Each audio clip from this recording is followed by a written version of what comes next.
Welcome, friends. Tonight, we're going to explore some timeless Zen stories that have helped people find peace and relaxation for centuries. If your mind has been racing all day, these tales may gently pull you back to the stillness waiting within. Imagine yourself lying comfortably, the air around you quiet, the soft rhythm of your breath carrying you deeper into ease. These stories are not about distant temples or unreachable wisdom. They are gentle reminders that peace is always close at hand.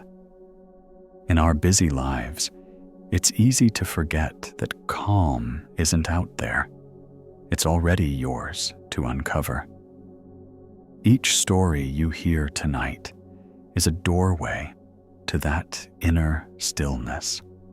Some will make you smile, some may puzzle you, others will simply soothe you like a lullaby told by the wind. So, before you get comfortable, take a moment to like the video and subscribe, but only if you genuinely enjoy what I do here. And if you'd like, share your location and local time in the comments. It's always beautiful to see where in the world people are listening, resting, and breathing together.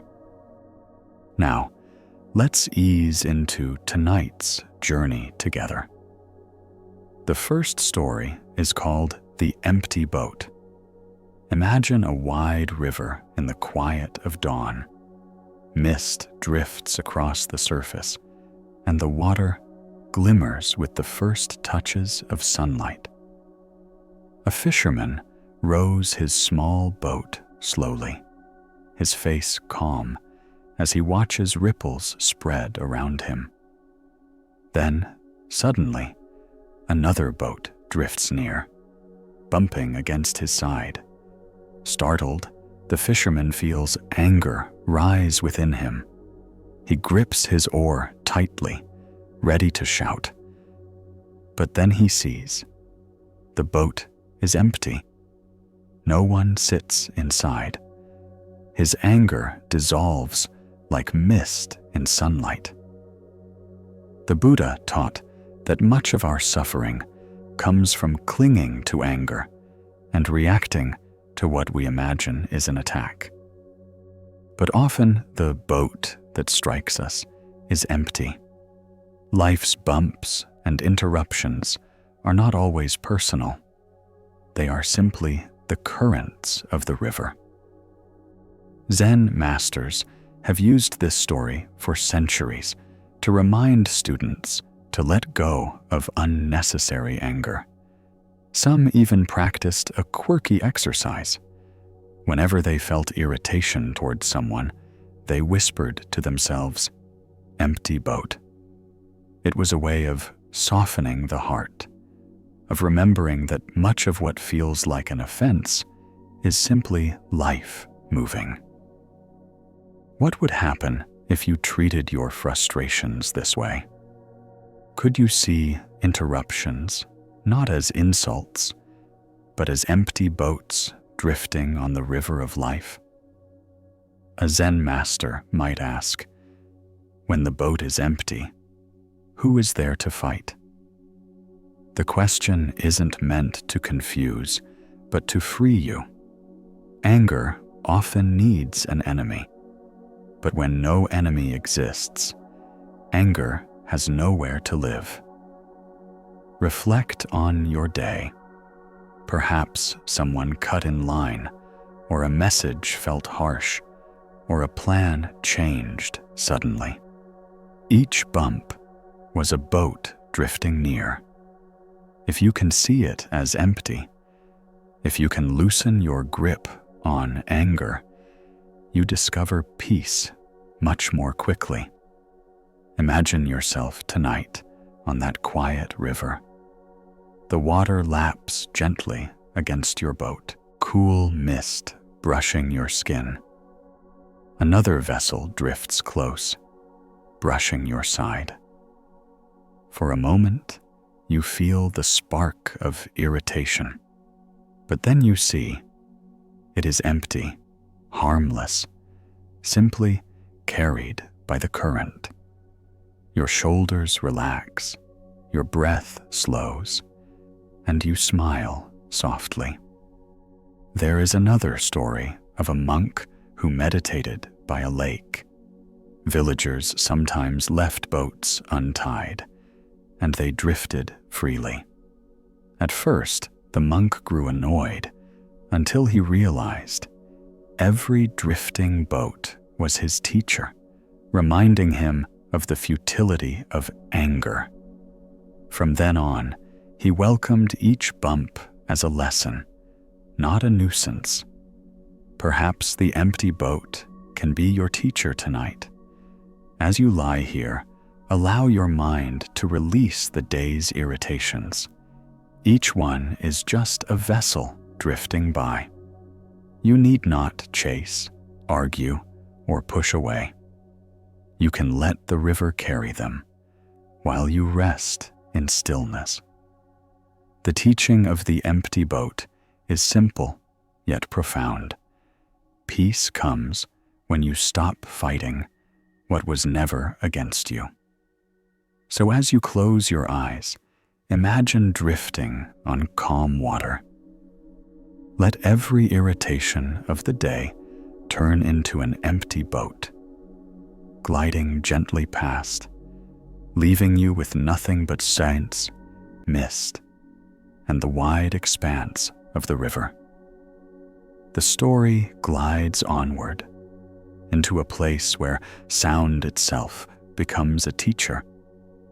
Imagine a forest at dusk where the wind has quieted, and even the insects seem to hush. The silence is not empty.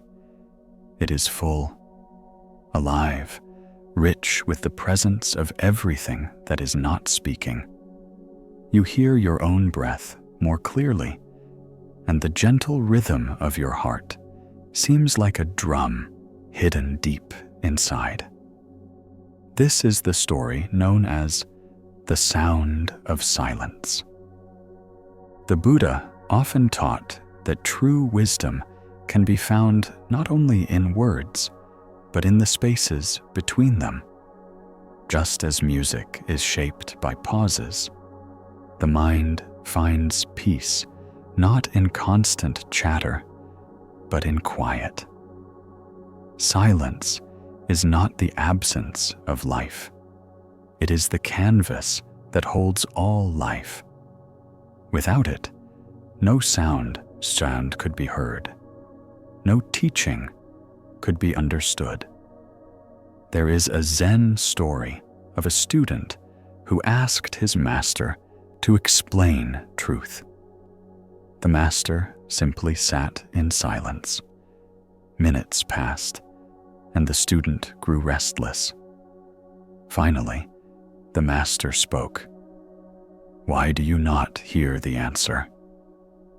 The student realized that silence itself was the answer. Truth is not always a sentence or a formula.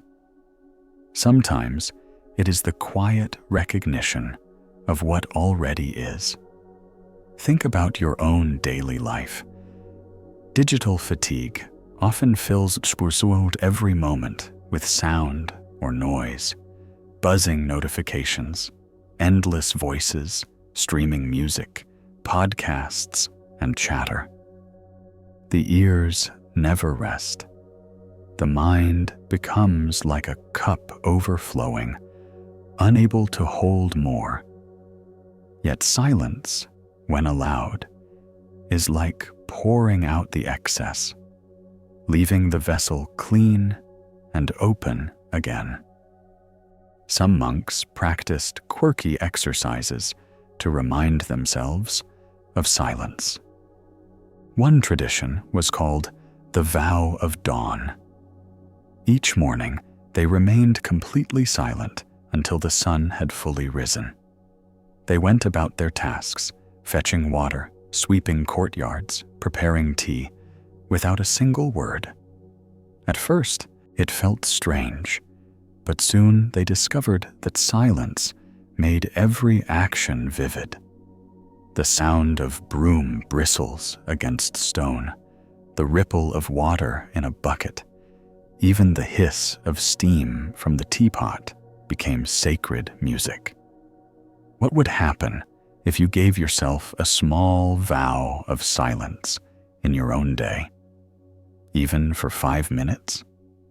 Could you discover richness in the quiet you usually overlook? A Zen master might ask, when all is silent, do you hear nothing? Or do you hear everything? The question points toward a subtle shift. In silence, you do not hear less, you hear more. You notice subtleties that noise conceals. The hum of a refrigerator, the creak of wood, the gentle stir of your own breathing. Silence reveals life's hidden textures. Reflect also on how silence softens the body. In quiet, the jaw unclenches, the shoulders ease, the eyes soften. There is nothing to react to, nothing to defend against. In this stillness, the body finds its natural rhythm, and the mind follows. Imagine yourself tonight sitting at the edge of a forest. The air is cool, the trees tall and still. No voices, no machines, no interruptions, only the hush of silence. At first, your mind fidgets, restless without sound. But slowly, you notice the richness, the whisper of a leaf settling on earth, the faint rhythm of your pulse in your ears, the breath flowing steadily in and out. Silence, once empty, becomes full. There's another story of a hermit who lived alone in the mountains. When travelers asked why he never grew lonely, he answered, "Because silence is my companion. It speaks without words, listens without judgment, and always tells the truth." For him, silence was not isolation, but intimacy. Perhaps tonight, silence can be your companion too. Not as something to fear, but as something to welcome.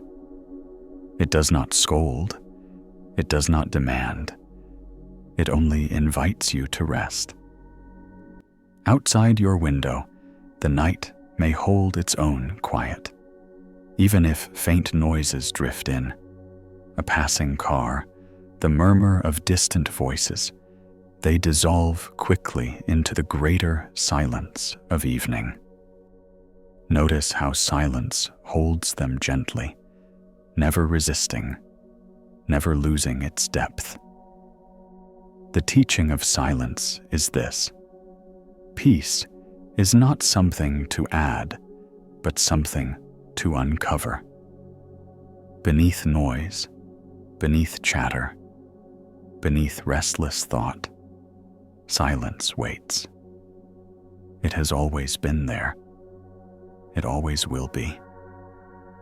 So as you prepare for rest, let silence settle over you like a soft blanket.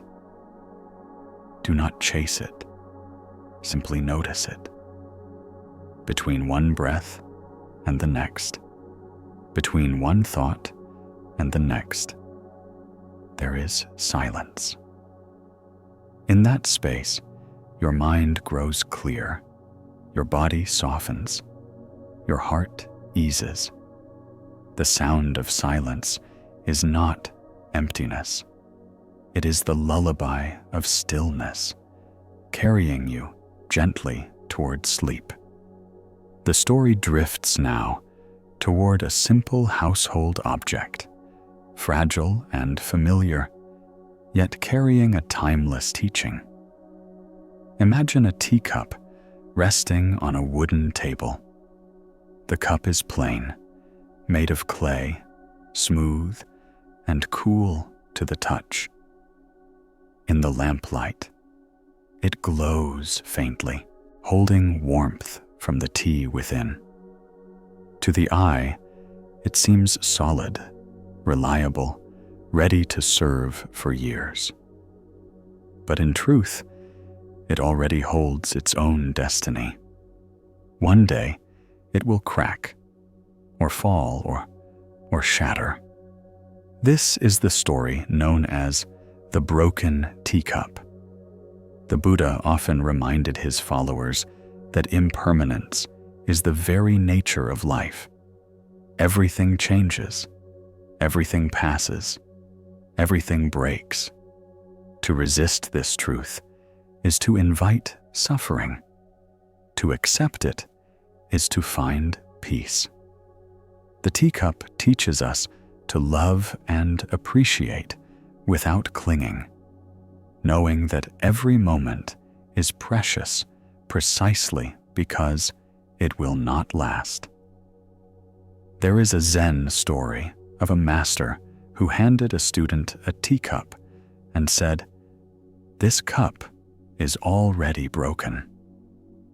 The student was puzzled, for the cup was whole. The master explained, "To live with this cup as though it will last forever is to deceive yourself. When I hold it, I enjoy it fully. When it breaks, I let it go. In both, I am at peace." Think about your own life. Perhaps you treasure objects, moments, or relationships, holding them tightly as if they must never change. But clinging creates anxiety. Each scratch on the car, each wrinkle in the skin, each missed call feels like loss.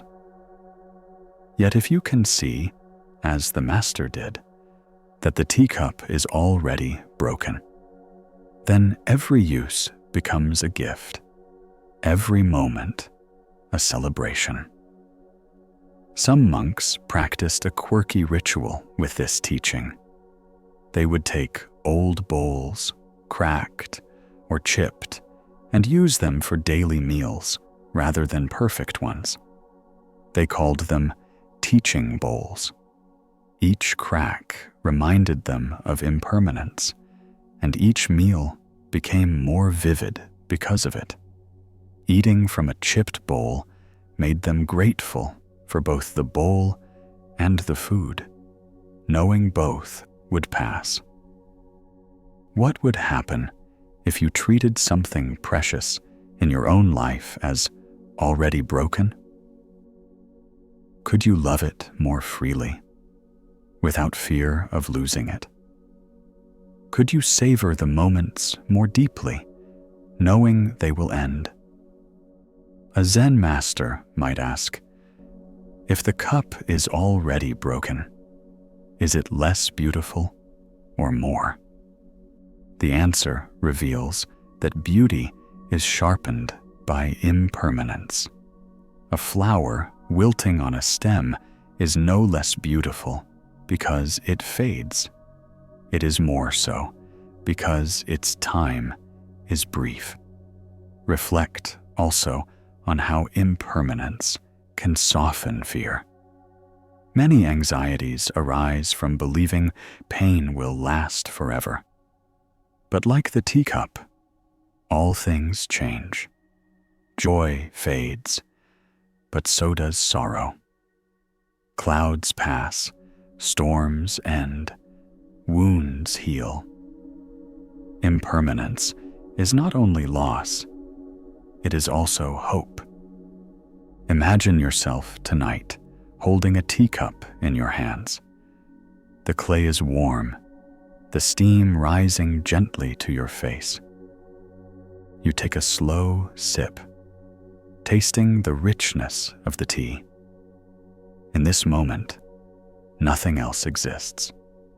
Only you, the cup, the warmth, the breath.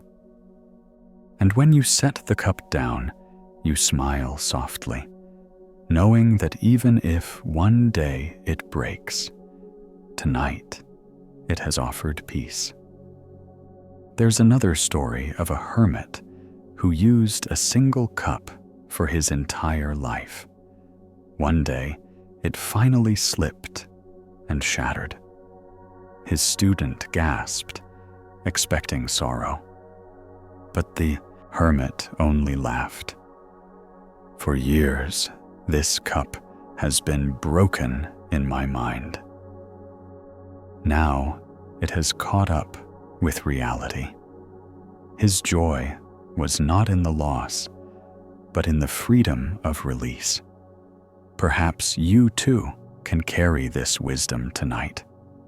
The objects around you, the moments of your day, the very breath in your lungs, each is already fragile, already fleeting. Yet this does not diminish them. It makes them shine brighter. Outside your window, night continues to move. Stars shift, clouds drift, shadows stretch. Even darkness itself is impermanent. It will fade with dawn. Every moment dissolves into the next, like tea cooling in a cup. The teaching of the broken teacup is this: when you accept impermanence, you discover freedom. Clinging turns life heavy. Acceptance makes it light. Every sip, every breath, every moment becomes more precious when you know it cannot last. So as you prepare to rest, imagine yourself as the teacup, fragile, temporary, yet whole in this moment. Allow yourself to be held, to be appreciated, to be enough. When you drift into sleep, let your worries break and dissolve like shards into stillness. In the silence that follows, peace remains, unbroken. The story continues now under the glow of the moon, a tale of freedom that cannot be stolen. Imagine a quiet village at night. Lanterns flicker dimly in wooden homes, and the sound of crickets fills the air. High above, the moon hangs silver and round, casting soft light across rooftops, fields, and streams. It belongs to no one, yet it shines on everyone. This is the story known as "The Moon Cannot Be Stolen." The Buddha often reminded his followers that clinging to possessions binds the heart, while generosity frees it. True wealth is not measured by what you hold tightly, but by what cannot be taken from you. The moon embodies this truth.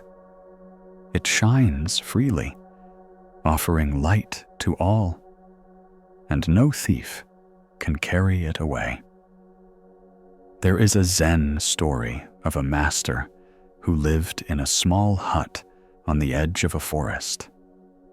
One night, a thief crept in, searching for valuables. But the hut was empty. No gold, no silver, no treasures to steal. The master returned to find the thief inside, and with gentle compassion said, "You came all this way and found nothing. At least, Let me give you the clothes I wear." He removed his robe and handed it to the thief, who fled in confusion. Later that night, sitting naked by the window, the master gazed at the moon and whispered, "If only I could give him this too." This story carries a lesson as vast as the night sky. What is truly valuable cannot be stolen. Peace, compassion, wisdom, kindness, these are treasures untouched by thieves. Even if stripped of everything, one who rests in such treasures remains rich. Think about your own daily life. Digital fatigue often comes from chasing possessions that are not physical, but emotional. Likes, comments, recognition. When they are taken away or withheld, it feels like loss. But the moon cannot be stolen. Your true worth shines, regardless of numbers or validation. Some monks practiced a quirky exercise inspired by this story. Whenever they lost something, an object, a plan, or even patience, they would walk outside and look at the moon. They whispered, "Still mine." The ritual reminded them that no matter what was gone, something vast and untouchable remained. What would happen if you tried this practice? The next time you feel a loss, could you pause, breathe, and remember the moon? Could you let its light remind you of what cannot be taken from you? A Zen master might ask, "Is the moon outside you or within you?" The riddle points to a deeper truth. The moon is not only in the sky, it is also in the awareness that beholds it. Its light shines both outward and inward. Reflect also on how generosity shifts perception. The master in the story gave freely, even to one who sought to harm him. In that act, he was not diminished, but expanded. His wealth was not his robe, but his capacity to give. What would it feel like to give without fear of loss, knowing your true treasure is inexhaustible?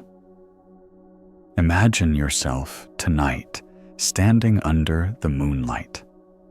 The air is cool, the world hushed.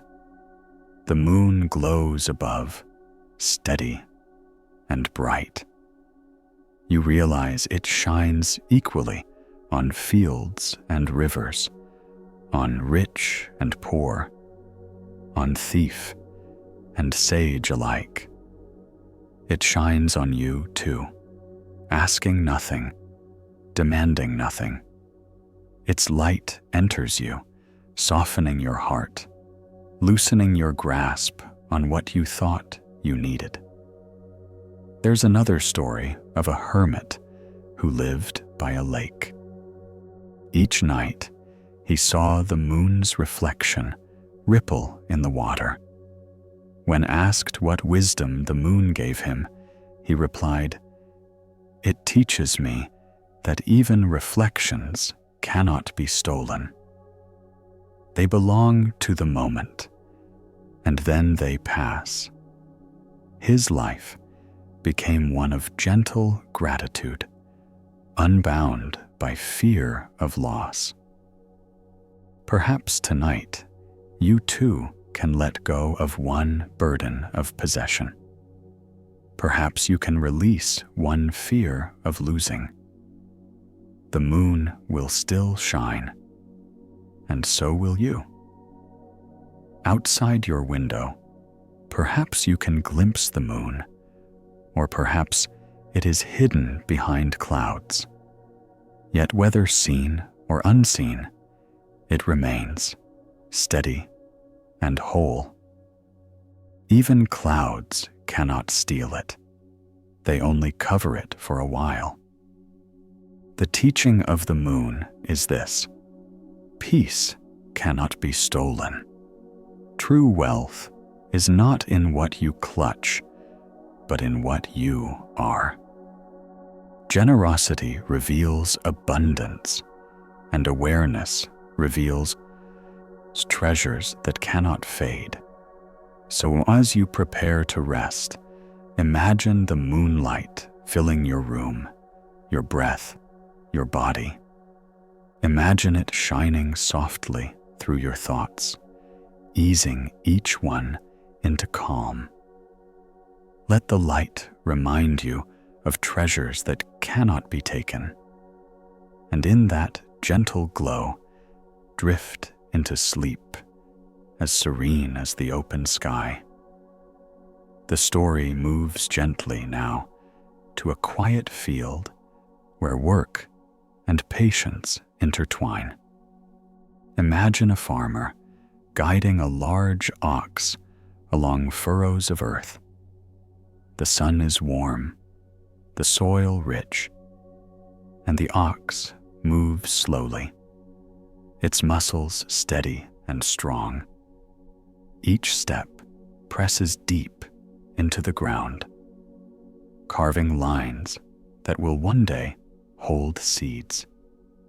The work is not rushed. It cannot be hurried. The ox is not swift, but its steady pace ensures the field is prepared. This is the story of the ox and the farmer. The Buddha often compared spiritual practice to cultivation. Just as a farmer cannot demand crops to grow overnight, one cannot demand instant enlightenment or peace. Growth requires patience, persistence, and care. Seeds sprout when the time is right, nourished by earth, water, and sunlight. In the same way, calm deepens when nurtured with practice, kindness, and steady attention. There is a Zen story of a farmer who grew frustrated because his ox moved too slowly. He shouted, pulled the reins, even struck the beast, but the ox only plodded forward at its own rhythm. Finally, the master of the nearby temple observed him and said, "You are not plowing the field. You are plowing your anger." The farmer realized that his struggle was not with the ox, but with his own impatience. From then on, he walked quietly beside the ox, learning to match its steady pace. His harvest, when it came, was abundant. Think about your own daily life. In the age of digital speed, where messages fly instantly and tasks demand immediate answers, patience feels foreign. We rush to finish, to check off, to consume. But like the ox, our bodies and minds are not made for endless haste. Fatigue grows when we expect crops without waiting for seasons. Some monks practiced a quirky form of slow walking meditation, inspired by the ox. They walked deliberately across fields or gardens, lifting each foot slowly, feeling the ground with every step. Sometimes it took them an hour to cross a single courtyard. At first, this seemed absurd, but soon they discovered that each step was its own harvest. The pace of the ox became their teacher. What would happen if you allowed yourself to move more slowly, even once a day? Could you savor the act of walking or eating or breathing without rushing to the next thing? A Zen master might ask, does the ox move slowly, or does the world move too fast?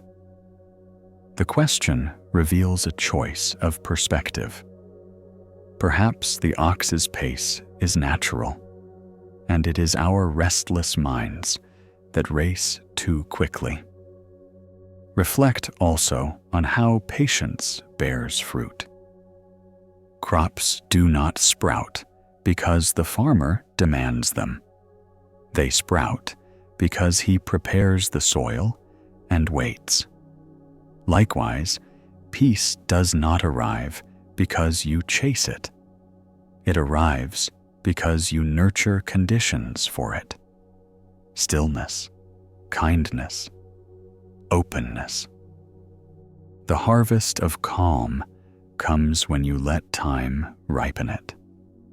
Imagine yourself tonight as the farmer beside the ox.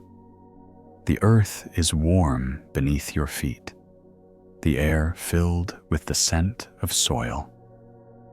You feel the reins in your hands, but you no longer pull, only guide gently. The ox moves with steady strength, step by step, line by line. You realize there is no rush, no competition, no finish line. The work itself is the peace. There's another story of a monk who painted an ox to symbolize the mind. At first, the ox was wild, resisting control. With practice, the monk drew the ox calmer, gentler, until finally it rested quietly in a meadow. This series of paintings became a teaching. The mind, like the ox, grows peaceful, not through force, but through steady care. Perhaps tonight, your own mind feels restless, tugging like a wild ox. But you need not fight it. Walk beside it patiently. Each breath is a step in the field, each exhale a furrow in the soil. In time, the harvest will come. Outside your window, night deepens. Fields sleep under starlight. Rivers slow their flow. Creatures rest in their burrows. Nature itself moves at the pace of the ox, unhurried, steady, patient. The teaching of the ox and the farmer is this: peace is cultivated, not forced. Patience is not waiting idly, but moving steadily with life's natural rhythm. When you learn to match that rhythm, rest and abundance follow. So as you prepare to sleep, imagine yourself walking slowly, step by step, beside the ox. Feel the earth firm beneath you, the stars watching quietly above. Each breath plows a new line of calm. Each pause plants a seed of stillness. In this patient rhythm, you drift into rest, as natural as the harvest. The story flows onward now into a teaching about burdens. Some we carry needlessly, some we can set down with ease. Imagine a forest path after a heavy rain. Two monks walk together, robes brushing against the wet leaves. The ground is muddy, the air thick with the scent of earth and water.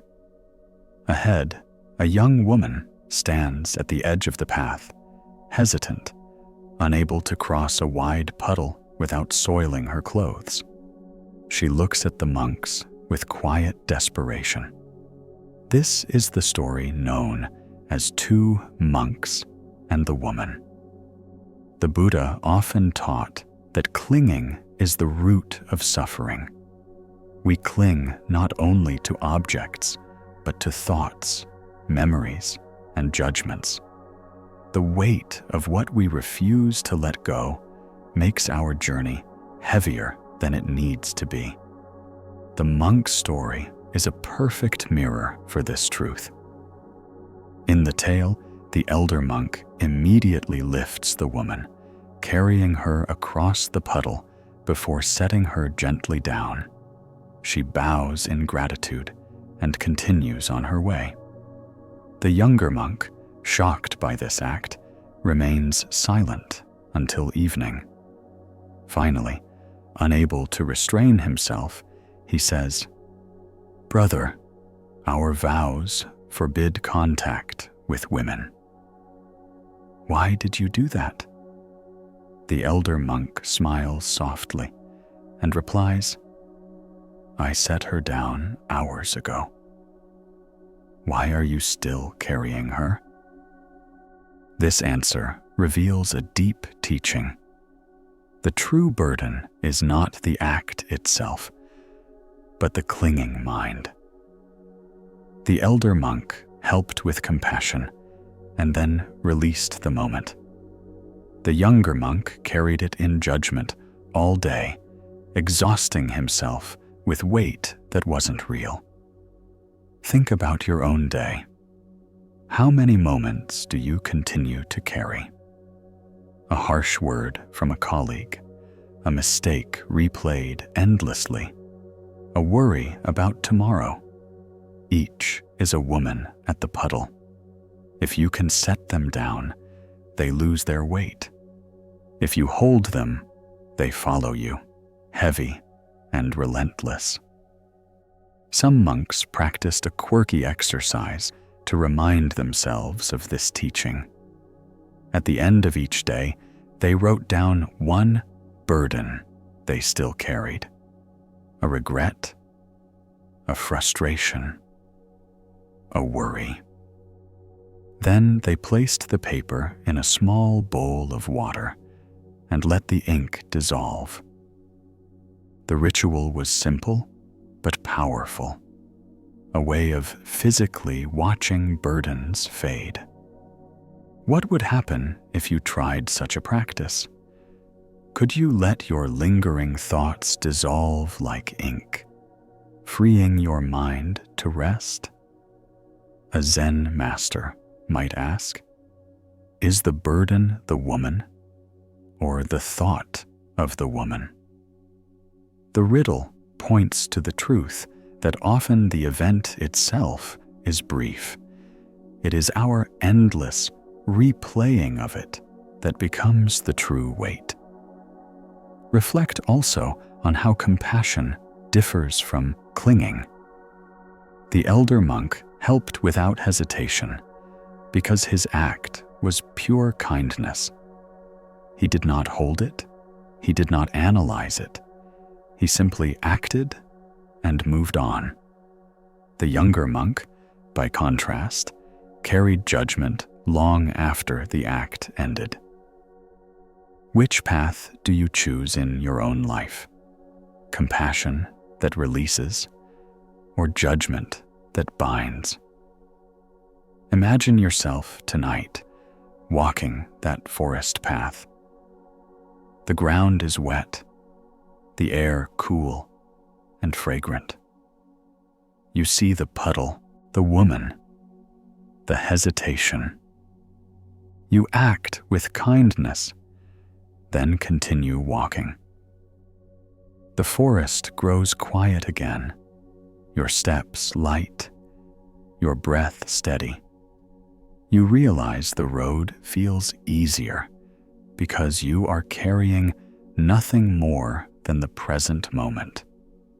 There's another story of a hermit who said, I cross rivers every day, yet I carry no water on my back. He meant that though challenges came constantly, he refused to carry their weight beyond the moment. Each river was crossed, then released. His life was free because his mind was free. Perhaps tonight, you too can release what you've been carrying. Maybe it is a worry about tomorrow, a mistake from today, or a memory from long ago. You have already crossed the puddle. You can set it down. Outside your window, the night holds its own silence. Trees sway gently. Rainwater glimmers faintly on the earth. Stars shimmer above. The world itself is not burdened. It flows, releases, moves on. The teaching of the two monks and the woman is this: burdens grow heavy only when carried too long. Compassion acts and lets go. Judgment clings and suffers. To find peace, you need only release what is already past. So as you prepare to rest, imagine yourself setting down every weight, each thought, each regret, each worry. Place them gently on the ground beside you. Feel your body lighten, your breath ease, your mind soften. In this weightless stillness, you drift into sleep, carried only by peace. The story shifts now toward a lesson about strength, not the kind found in force, but the kind found in yielding. Imagine a training hall within a quiet monastery. The wooden floor gleams from years of polishing, and a circle of students sit cross-legged as their master demonstrates. Before him stands a large student, muscles tense, ready for a show of power. The master lifts his hand, empty, palm open. The student lunges forward, but the master simply steps aside, redirecting the force with effortless grace. The student stumbles past, unharmed, but humbled. This is the story of the master's empty hand. The Buddha often taught that clinging to aggression only feeds suffering. Violence breeds more violence, while gentleness disarms. True strength is not in overpowering others, but in remaining unshaken and flexible. The empty hand symbolizes this wisdom, able to defend, yet refusing to strike. There is a Zen story of a samurai who challenged a monk, demanding a demonstration of martial skill. The monk held up his empty hands and said, "These hands hold no weapon. Strike if you must, but you will only strike yourself." The samurai, stunned by the monk's calm, dropped his blade. The monk's emptiness had become the strongest weapon of all. Think about your own daily life. How often do you meet conflict with force? Arguing, pressing harder, escalating. Digital spaces amplify this, with every disagreement tempting you to strike back quickly. Yet the empty hand teaches that stepping aside, yielding, or responding with quietness can be far stronger. Some monks practiced a quirky form of yielding meditation. When one monk pretended to shove another, the other would not resist, but flow like water. moving gently aside without falling. The exercise was playful, yet it trained the mind to release instinctive resistance and replace it with graceful acceptance. What would happen if you practiced yielding instead of pushing back in your own life? Could you let some conflicts pass without grabbing them? Could you meet sharp words with an empty hand, neither fighting nor clinging? A Zen master might ask, is the empty hand weak because it holds nothing, or strong because it needs nothing? The paradox points to the truth that freedom from grasping is its own strength. When nothing can be taken, nothing can be lost. Reflect also on how yielding opens space. A rigid wall cracks when struck, but an empty space cannot be broken. In arguments, yielding may reveal paths that force cannot. In fatigue, yielding may allow rest where strain only deepens exhaustion. The empty hand is not defeat. It is wisdom embodied. Imagine yourself tonight in that quiet hall. You stand before the master, ready to test him. He raises his empty hand, calm and steady. You lunge, but his movement is fluid, effortless. You stumble past, and he remains still, like a tree bending in wind, yet unbroken. You realize his strength lies not in resisting you, but in refusing to be caught. There's another story of a hermit who was asked how he dealt with insults. He smiled and said, "When someone offers me a gift, I do not accept. To whom does it belong?" His refusal to receive anger made him unshakable. His empty hand left him free. Perhaps tonight, you too can hold an empty hand. Whatever sharpness the day brought, arguments, stress, tension, you need not grasp them. You can let them pass like wind, leaving your hand open, your heart unburdened. Outside your window, the night holds no weapons. Trees sway softly, stars shine quietly. Silence wraps the world. The sky itself is an empty hand, holding nothing, yet containing everything. The teaching of the Master's empty hand is this: strength is not in striking, but in releasing. Peace is not found in victory, but in openness. To yield is not to lose, but to discover a freedom that force cannot touch. So as you prepare to rest, imagine your own hands open, empty, soft.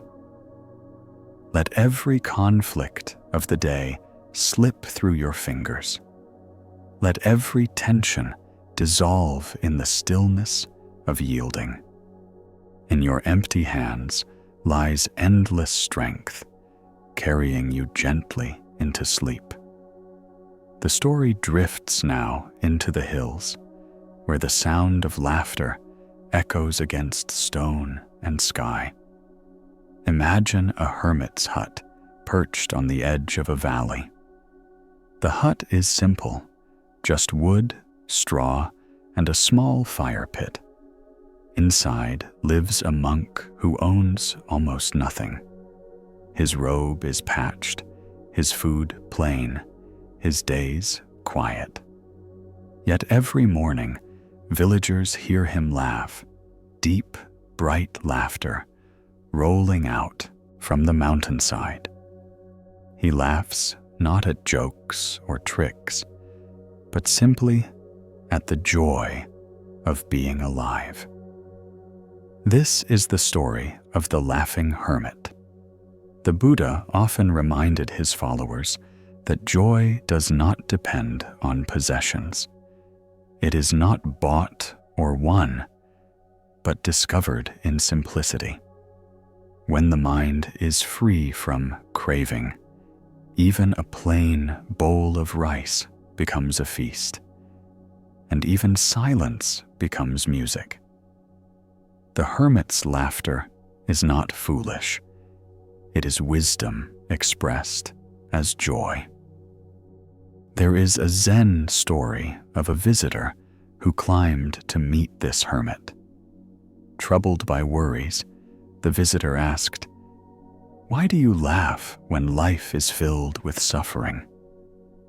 The hermit handed him a cracked bowl of water. The surface shimmered with sunlight, making rainbows on the walls. "Do you see?" the hermit said. "The bowl is broken, the water imperfect, yet the light still dances." The visitor bowed, realizing that joy does not erase suffering. It shines through it. Think about your own daily life. Digital fatigue often leaves little room for joy. Constant scrolling brings news of stress, arguments, and endless comparisons. Laughter feels rare, forced, or reserved for entertainment. But the hermit shows another way. Joy can rise quietly from stillness, without needing reasons or conditions. Some monks practiced a quirky form of laughter meditation. Each morning, before speaking, they laughed for 3 breaths, softly at first, then deeply. The laughter was not about jokes, but about loosening the grip of seriousness. They said it helped remind them not to take themselves too heavily, and to approach the day with lightness. What would happen if you tried this practice tomorrow? Could you let laughter rise without reason, simply as a breath of freedom? A Zen master might ask, is laughter the absence of sorrow or its companion? The paradox suggests that joy and sorrow are not opposites, but companions, each giving depth to the other. The hermit laughed not because he ignored suffering, but because he saw through it to something wider. Reflect also on how laughter changes the body. Shoulders drop, breath deepens, the heart softens.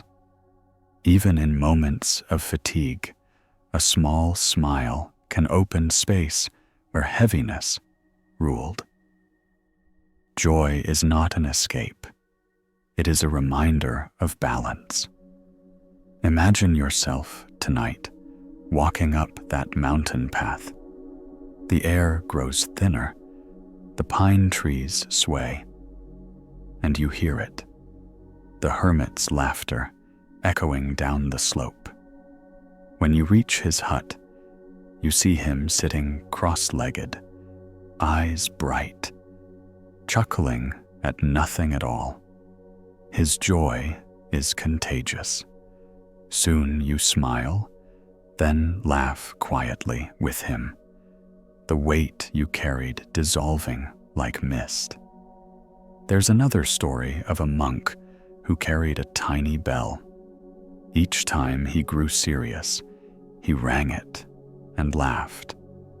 He said, "The bell reminds me that even solemn practice is lighter when carried with joy.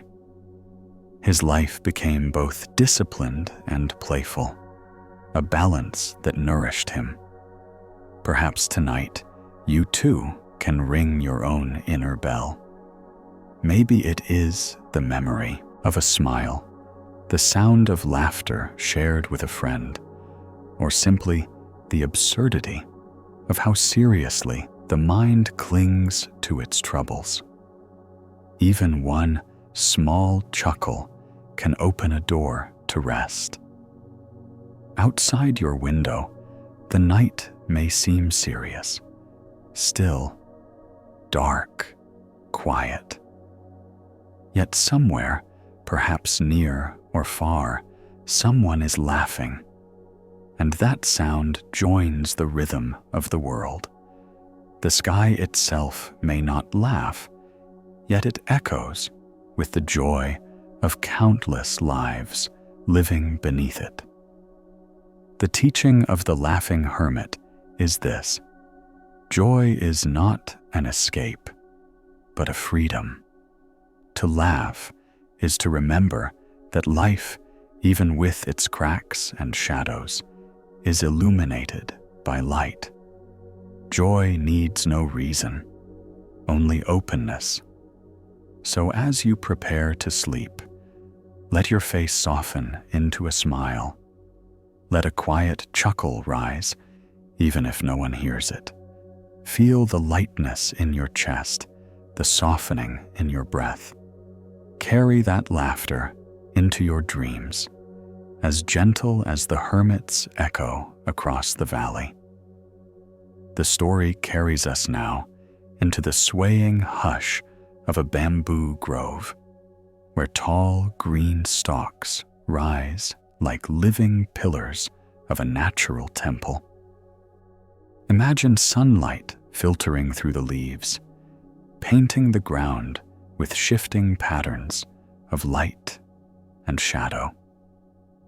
The air is cool, the sound of rustling leaves soft and rhythmic, like breath drawn by the forest itself. When the wind stirs, the bamboo bends gracefully, never resisting, always yielding, and yet never breaking. This is the story of the bamboo cutter's lesson. The Buddha often taught that clinging to rigidity creates suffering. To demand life conform to our will is to court disappointment. The way of peace lies in flexibility, in meeting what comes with openness, in bending when the winds blow, and in rising again when they pass. Bamboo embodies this truth perfectly. It bends low in storms, but remains standing when mighty trees splinter. There is a Zen story of a bamboo cutter who taught a young monk about resilience. The monk was discouraged, convinced he lacked the strength for discipline. The cutter showed him a stalk of bamboo. He bent it down until it nearly touched the earth, then released it. It sprang back upright, unharmed. Strength is not stiffness, the cutter said. Strength is the ability to yield and return. The monk carried this lesson into his practice, discovering that gentleness gave him more endurance than force ever could. Think about your own days. Digital fatigue often comes from stiffness, expecting your mind to remain focused without pause, demanding your body sit rigid before a screen. The strain builds until you feel ready to snap.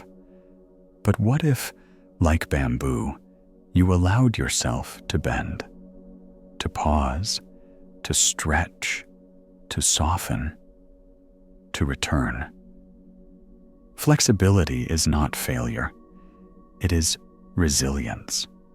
Some monks practiced a quirky exercise inspired by bamboo. They swayed side to side during meditation, leaning forward and back, mimicking stalks in the wind. At first, it seemed silly, but soon they discovered the joy of yielding. The gentle movements loosened their minds, reminding them that stillness does not have to mean rigidity.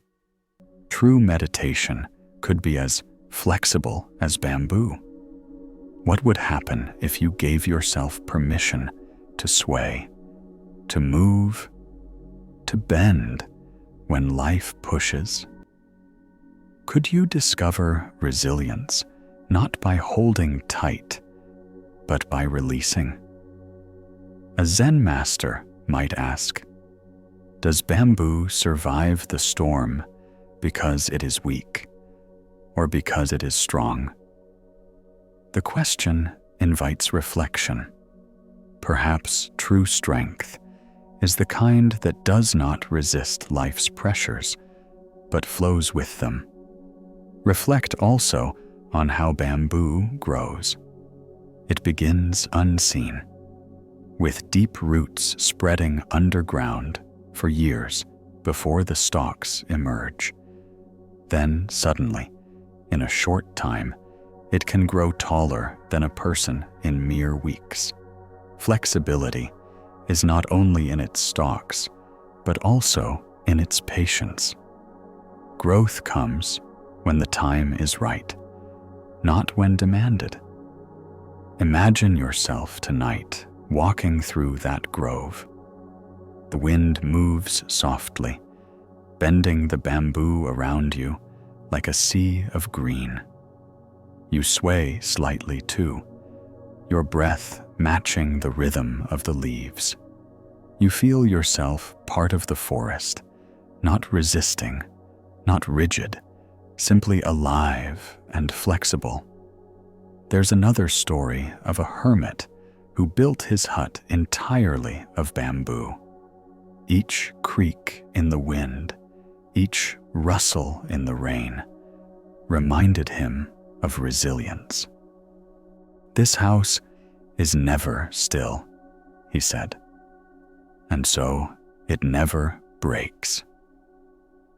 He slept peacefully, knowing his shelter was not a fortress, but a partner with the elements. Perhaps tonight, you can be your own bamboo hut. Let yourself bend with the breezes of thought, the gusts of worry. Do not fight them. Yield gently, then return to stillness. In that rhythm, your peace remains unbroken. Outside your window, perhaps the wind stirs trees or bushes. Even if you cannot hear it, imagine the bamboo's song. The rustle, the creak, the sway. Its lesson is timeless. Life will push, and you will bend, and then you will rise again. The teaching of the bamboo cutter is this: resilience is not hardness, but flexibility. To survive is not to resist every force, but to move with them until peace returns. So as you prepare for rest, imagine yourself as a stalk of bamboo, tall, slender, graceful. The winds of thought may blow, but you bend easily, and when they pass, you stand upright again. In that strength of yielding, you find peace, steady and serene. The story carries us now into the forest's edge, where courage is tested in the presence of danger. Imagine a monk traveling alone at twilight, the sky fading into shades of violet and gray.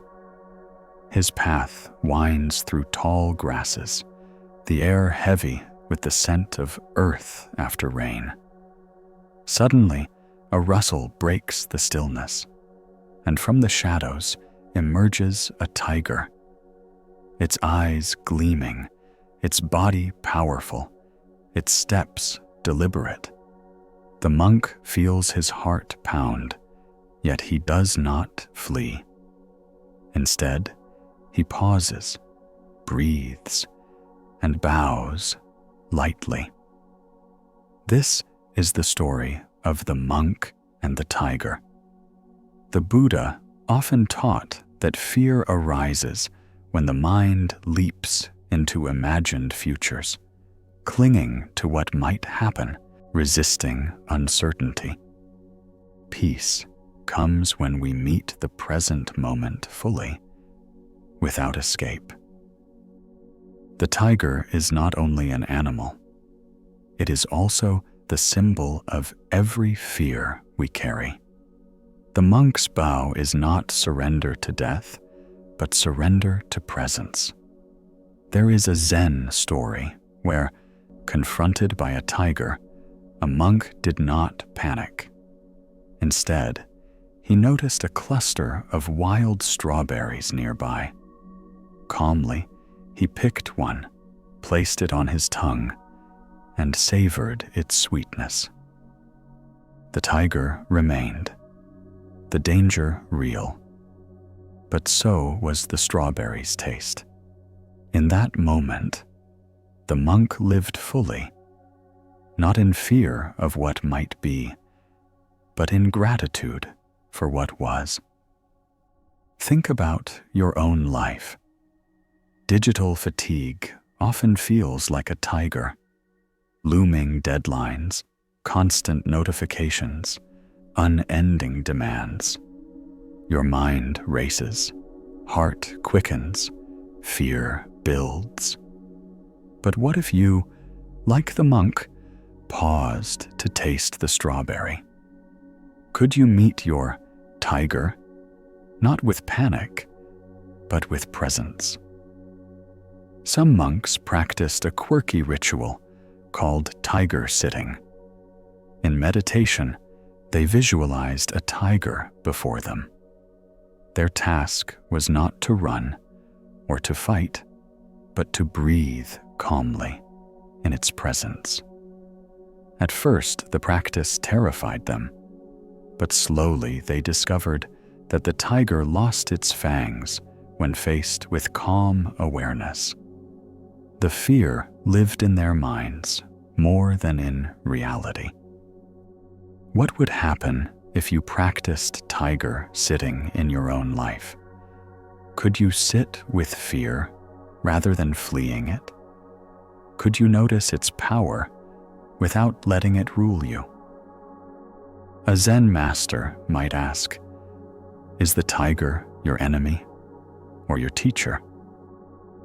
The question shifts perspective. Fear is not always something to conquer. It can also be something to learn from. Reflect also on how the monk's bow changes the moment. To bow is to acknowledge, to respect, to stop fighting. By bowing to the tiger, he bows also to his own fear, to the truth of impermanence, to the present itself. The bow transforms fear into reverence. Imagine yourself tonight walking that twilight path. The grasses whisper, the air cools, and from the shadows, the tiger steps forth. Your body tenses, but instead of fleeing, you breathe deeply. You notice the ground firm beneath your feet, the air steady in your lungs, the heartbeat strong in your chest. You bow gently, honoring the moment, even the fear. And in that bow, something softens. The tiger is no longer only threat, but also teacher. There's another story of a monk who, chased by a tiger, reached a cliff. Hanging by a vine, he saw another tiger below. Between them, a small flower bloomed. He smiled, inhaled its fragrance, and whispered, "How beautiful." The point of this story was not the tigers, but the flower, the reminder that even in danger, life offers beauty if we are present enough to notice. Perhaps tonight, your own tiger is not an animal, but a thought, a worry, a deadline, a memory. You may not banish it, but you can bow to it. You can notice the sweetness of breath, the gentleness of a pillow, the quiet of night. In doing so, you taste the strawberry, see the flower, and discover peace even in the presence of fear. Outside your window, the night moves quietly. Perhaps creatures stir in shadows. Perhaps silence reigns. Yet fear does not own the night. The sky itself bows to the moon. The earth bows to stillness. And you too can bow to what arises without resistance. The teaching of the monk and the tiger is this: fear is not the enemy, but the path. To meet it fully, to breathe with it, to bow before it, is to discover freedom. So as you prepare to sleep, imagine your tiger standing before you. Let your heart beat. Let your breath flow. Let your body soften. Bow gently. Then close your eyes.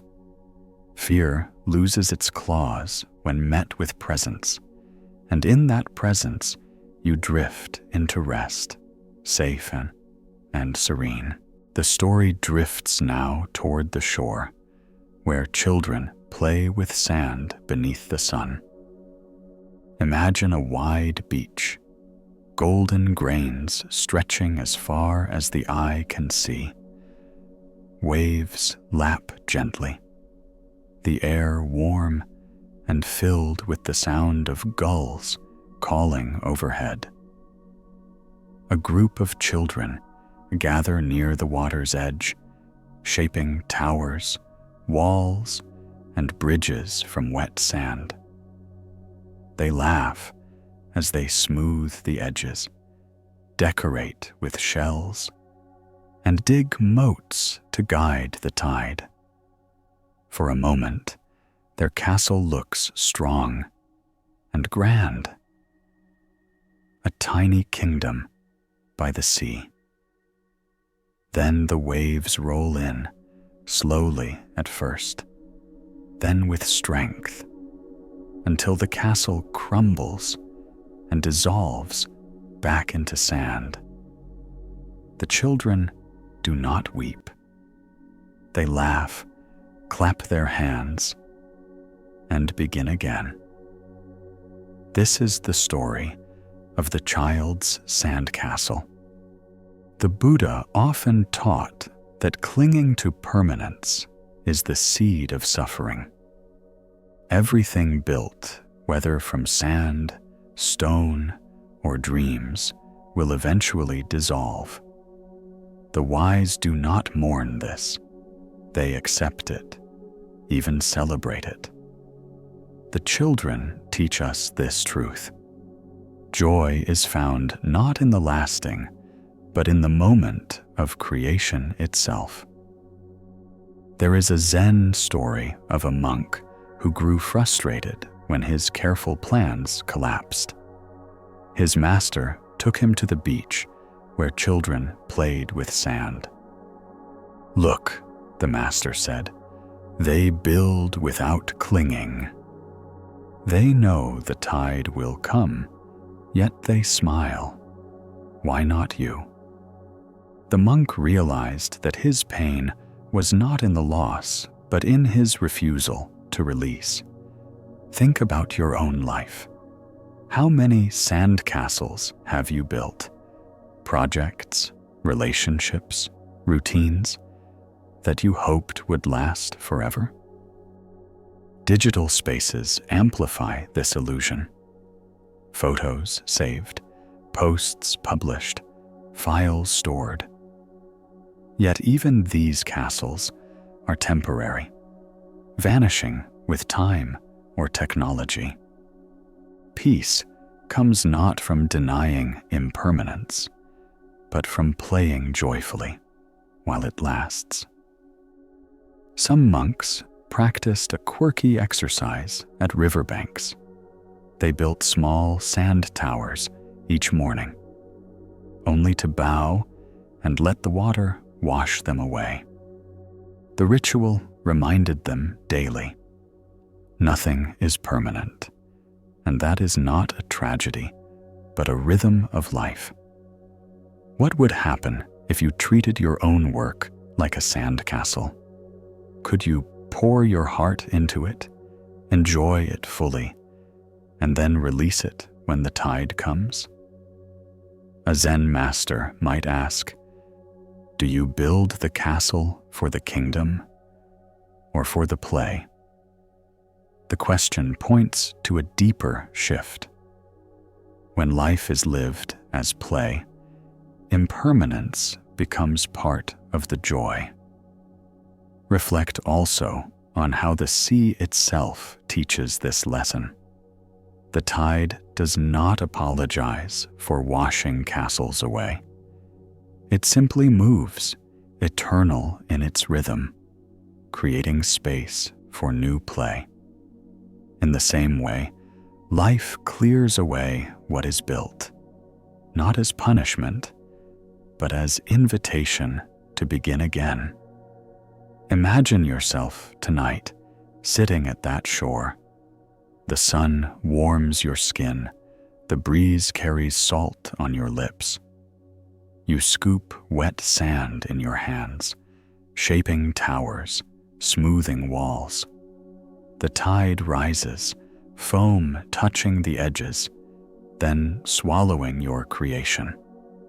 You do not resist. You smile, feeling both the joy of building and the peace of release. There's another story of a hermit who spent days stacking stones into tall towers. When storms toppled them, he did not curse. He laughed and said, "Now I may play again." His joy was not in permanence, but in the endless cycle of creation and dissolution. Perhaps tonight you too can treat your worries as sandcastles. Each fear, each regret, each thought, built by your mind during the day. Now the prayer of night comes, washing them gently back into stillness. You need not cling to them. You can release them, knowing new moments will come with the dawn. Outside your window, the world itself is shifting. Winds move, stars wheel, clouds drift. Nothing holds its form forever, yet the dance continues beautifully. The night sky is both castle and tide, shaping and dissolving without end. The teaching of the child's sandcastle is this: impermanence is not loss, but invitation to build, to enjoy, to release. This is the rhythm of peace. So as you prepare to rest, imagine the tide washing gently over every thought, every plan, every castle of your day. Let the water smooth the sand, leaving the shore calm and open. In that spaciousness, you find freedom, ready to dream with the same joy as a child. The story moves now into the hush of a forest, where truth is hidden, not in what we see, but in what we hear. Imagine tall trees rising on all sides, their trunks straight and sturdy, their branches whispering above. The air is cool, heavy with the scent of pine and damp moss. Suddenly, the wind stirs and the forest awakens with sound. The leaves rustle, the branches creak, the air hums as it passes through countless hidden spaces. For a moment, the forest is filled with motion, alive with noise. Then the wind stills, and silence returns, deeper and fuller than before.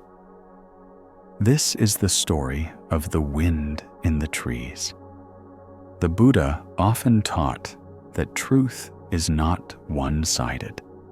Sound and silence, movement and stillness, birth and death, they exist together, shaping one another. To cling only to one and reject the other is to miss the fullness of life. The wind in the trees is a perfect teacher of this balance.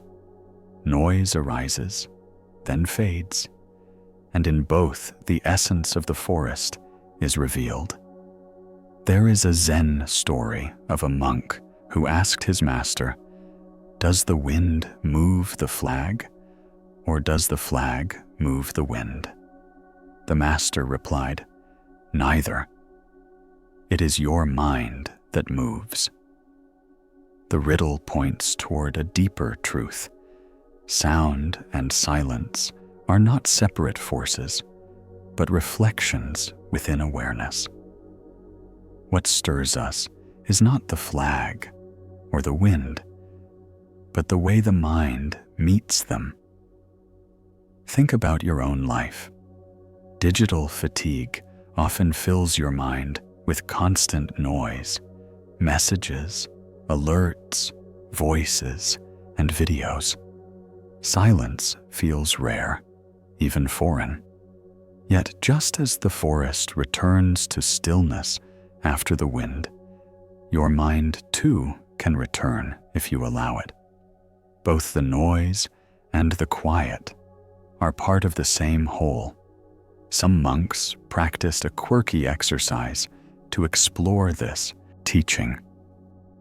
They would sit by bamboo groves or pine forests, listening not only to the wind's sound, but also to the silence that followed.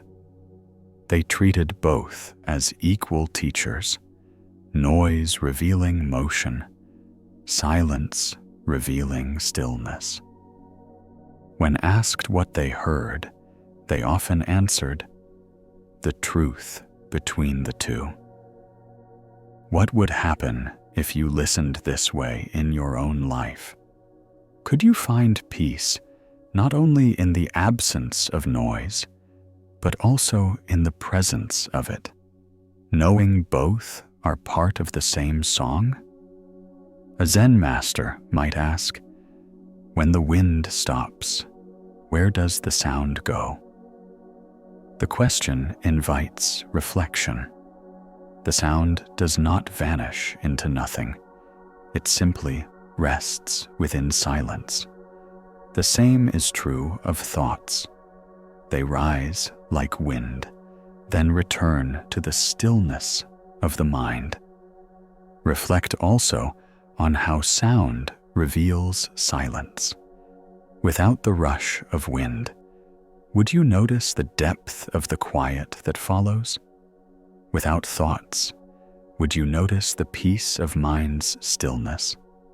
Both are necessary, each teaching the value of the other. Imagine yourself tonight walking through that forest. The wind rises, leaves shimmer, branches creak, and the forest sings with movement. You stand still, listening. Then the wind fades, and silence deepens, wrapping around you like a blanket. In both the sound and the quiet, you feel at home, part of the rhythm of the trees. There's another story of a hermit who sat outside during every storm. When asked why, he said, "The wind teaches me to hear the silence behind the noise." He claimed that storms were not obstacles, but gifts, each gust of air reminding him of the vast stillness that always returned. Perhaps tonight, your own mind is noisy, thoughts swirling like leaves in wind. But know this, the storm will quiet. Each thought will pass, leaving behind deeper stillness. You need not fight the wind. You need only listen, then wait for silence to return. Outside your window, the night may carry its own sounds, a breeze against branches, a car passing, distant voices. Yet each sound, once gone, leaves silence fuller than before. Sound and silence are not enemies, but companions, reminding you of balance. The teaching of the wind in the trees is this: peace is not found in silence alone, but in embracing both noise and quiet. The mind is like the forest, sometimes filled with motion, sometimes resting in stillness, always whole. So as you prepare to rest, listen inwardly. Hear the rustle of your thoughts, the whisper of your breath, the quiet that follows. Let both sound and silence be your lullaby. In their balance, you drift into peace, steady as the forest, gentle as the wind. The story moves now toward an ancient path where trust must be found in steps taken across uncertainty. Imagine an old wooden bridge stretching across a river. Its planks creak beneath each footstep. Its ropes sway slightly with the wind. Below, water rushes, foaming white as it tumbles over rocks. The air smells fresh, filled with the cool mist rising from the river. The bridge is weathered, its boards uneven, yet it has carried countless travelers across. This is the story of the old bridge. The Buddha often taught that faith is not blind belief, but trust in the path you walk. Just as a bridge is built to connect two sides, practice connects your restless heart to the peace waiting beyond. To step onto the bridge is to choose trust over fear. There is a Zen story of a monk who froze halfway across a bridge, terrified by the swaying beneath him. His master called from the far side, "Do not trust the bridge. Trust your steps." Slowly, breath by breath, the monk moved forward. Each plank groaned but held. Each step brought him closer, until at last he reached the far bank. His fear had not vanished, but his trust had grown stronger. Think about your own days. Digital fatigue often makes you feel like that monk, trapped between two sides. You want peace, but feel unable to cross. The path may look shaky, the distractions below noisy, like rushing water. Yet peace comes when you trust the step you are on, not the illusion of certainty. Some monks practiced a quirky exercise by crossing bridges blindfolded. Guided by breath alone, they felt the sway beneath their feet, listened to the sounds of the river, and trusted their bodies to carry them safely. The ritual reminded them that true security does not come from seeing every plank clearly, but from walking with awareness. What would happen if you treated your own journey this way? Could you take one step at a time, trusting your breath, without needing to see the whole span? A Zen master might ask, is it the bridge that carries you, or your willingness to walk? The question shifts perspective. Structures help, but it is your choice to step forward that completes the crossing. Reflect also on how bridges symbolize transitions.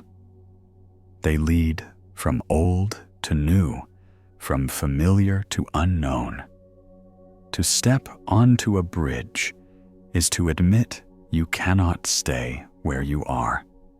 The old ground is behind you, the new ground ahead, and between them lies trust. Imagine yourself tonight approaching that old bridge. The river roars below, mist cool on your face. You step onto the first plank. It wobbles, creaks, yet holds. You breathe, take another step, then another. Soon the rhythm of your walking becomes steady. The sound of water no longer frightens you, it soothes you. By the time you reach the far side, you feel lighter, braver, as though the bridge has carried away some of your fear. There's another story of a villager who rebuilt an old bridge every year, replacing broken planks, tightening ropes. When asked why he cared so much for it, he said, "Because someone will need it tonight." His kindness became part of the bridge, turning it into not just wood and rope, but a passage of compassion. Perhaps tonight, your own bridge is not wood, but breath. Each inhale a plank, each exhale a rope, carrying you across the rushing river of thought. You do not need to run. You need only step steadily, trusting the path of breath to carry you to rest. Outside your window, the world holds countless bridges, over rivers, valleys, and even between hearts. Each invites trust. Each requires courage. The night itself is a bridge, carrying you from the noise of the day into the quiet of sleep. The teaching of the old bridge is this: peace comes when you step forward, even when the way seems uncertain. Trust is not about guarantees. It is about walking with awareness, one step at a time. So as you prepare to rest, imagine yourself crossing a bridge of breath, The planks are steady, the ropes strong, the river below singing softly. With each step, your worries fall behind. With each step, you move closer to stillness. On the far side, peace waits, welcoming you home. The story moves now into the darkness of night, where light reveals itself not in the absence of shadow, but in its presence. Imagine a village long before electricity, where evening brings stillness and homes glow faintly with lanterns. The air is cool, carrying the scent of wood smoke and earth. Along a winding path, a monk walks slowly, holding a lantern that casts a circle of light around him. Each step forward reveals enough ground to walk, though beyond the lantern's reach, all remains dark. This is the story of Lantern in the Dark. The Buddha often reminded his listeners that clarity comes step by step. The whole path need not be visible. What matters is the ground beneath your feet. Light need not banish all darkness to be enough. A single lantern is sufficient to guide the journey if carried with steadiness. There is a Zen story of a monk traveling at night who encountered a traveler without a lamp. The traveler stumbled, tripping over roots and rocks. The monk shared his lantern, but soon the wind blew out the flame. The traveler panicked, but the monk said, "The path has not vanished. The light was only reminding you it exists." Together, they walked slowly, trusting their steps until dawn. Think about your own life. Digital fatigue often feels like wandering in darkness. Too many choices, too much noise, too little clarity. You may wait for perfect certainty, for every step to be illuminated before you act. But the lantern reminds us, peace comes from taking one step at a time, guided by the light you already have. Some monks practiced a quirky ritual called night walking. They would walk paths in near darkness, carrying small lamps, or sometimes none at all. The exercise was not about seeing perfectly, but about trusting touch, hearing, and awareness. It taught them to move gently, to let each sense be a lantern of its own. What would happen if you trusted the small light you carry? Could you let one breath, one step, one choice be enough, without demanding the whole path be revealed? A Zen master might ask, does the lantern light the path, or does the path light the lantern? The question shifts perspective. Perhaps the path and the lantern need one another, just as awareness and life shape each other. Reflect also on how darkness itself is not the enemy. Without it, the lantern would not glow. Without shadow, light would not comfort. Peace arises not by erasing darkness, but by welcoming the balance between the two. Imagine yourself tonight walking along that quiet path. The lantern glows warmly in your hand, its light spilling across stones and roots. Beyond, the night is vast, but you feel no fear. Step by step, the light guides you. You breathe deeply, knowing the lantern is enough. The path is enough. This moment is enough. There's another story of a hermit who placed a lantern outside his hut every night. When asked why, he said, "It is not for me. I know this path well. It is for those who wander in darkness."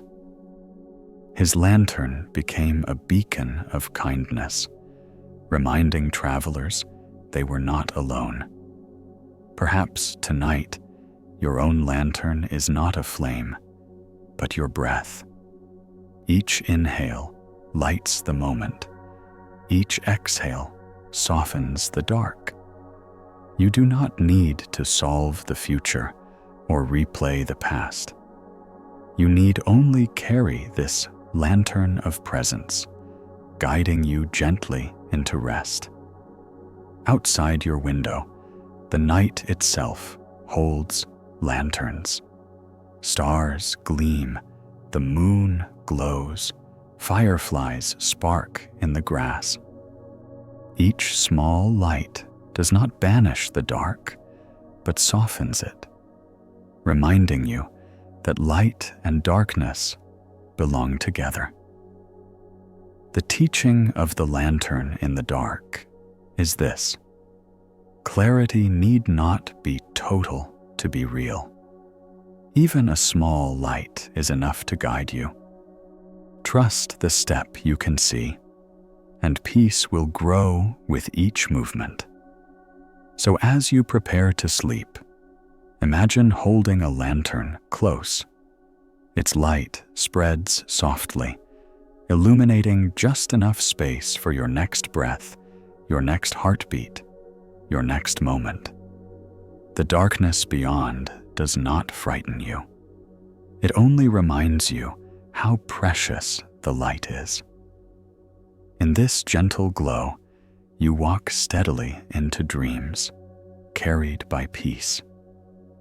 The story shifts now into the rhythm of the earth, where time itself becomes a teacher of patience and transformation.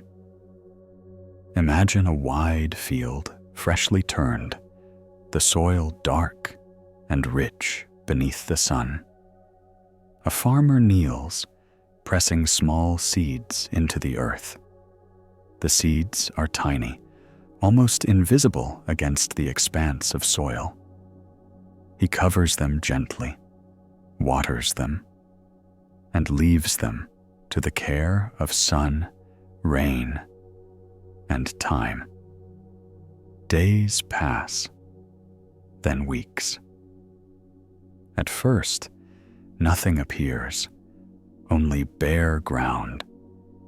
Then one morning, the farmer sees a tender, green shoot breaking through the soil. This is the story of the seed and the soil.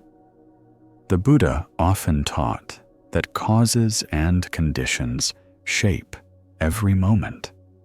Just as a seed needs soil, water, and light to grow, the heart needs compassion, awareness, and patience to blossom. Rushing the process only creates frustration. Trusting it allows peace to unfold naturally. There is a Zen story of a monk who grew restless with his slow progress in meditation. He complained to his master, "I sit every day, yet I see no enlightenment." The master handed him a seed and said, "Plant this and sit beside it until it blooms." The monk planted the seed and waited. Days turned to weeks, weeks to months. At last, the plant sprouted, leaves unfurling. The master said, "You do not pull the sprout each day to check its growth, do you?" then why do you pull at your mind? Think about your own days. Digital fatigue often arises from the demand for immediacy, instant messages, instant results, instant gratification. Yet peace grows slowly, like a seed. If you expect it to bloom in a moment, you only invite disappointment. If you trust the process, the growth becomes beautiful in its own time. Some monks practiced a quirky ritual of tending gardens without expectation. They planted seeds, knowing they might never see the flowers bloom. The act of planting itself was enough. This practice freed them from clinging to results and deepened their joy in the present. What would happen if you treated your own life this way? Could you plant efforts, acts of kindness, moments of stillness, without demanding immediate fruit? Could you let peace grow quietly beneath the soil of your days? A Zen master might ask, does the seed hold the flower, or does the flower hold the seed? The paradox points to interdependence. What we call beginnings and endings are only transformations of the same life. Reflect also on how patience softens the heart. Waiting with trust teaches humility, reminding us that not all things are in our control. Rain falls when it will, the sun shines when it can, the soil gives when it is ready. To live in harmony is to accept this rhythm, not to force it. Imagine yourself tonight in that field. You kneel by the soil, press a seed into the earth, and cover it gently. You water it, then sit quietly, listening to the hum of insects, the rustle of grass. Days pass, but you do not despair. You know the seed is alive, even unseen, and when at last it rises, you smile, not because you forced it, but because you trusted it. There's another story of a hermit who planted trees he would never live to see fully grown. When asked why, he replied, "Others planted for me. Now I plant for others." His patience extended beyond his own life, turning his practice into a gift for generations. Perhaps tonight you too can plant a seed, not in the soil, but in your heart. A seed of kindness, of calm, of forgiveness. You may not see it bloom instantly, but it is already alive, already growing in the stillness of your breath. Outside your window, seeds lie in the earth, unseen yet thriving.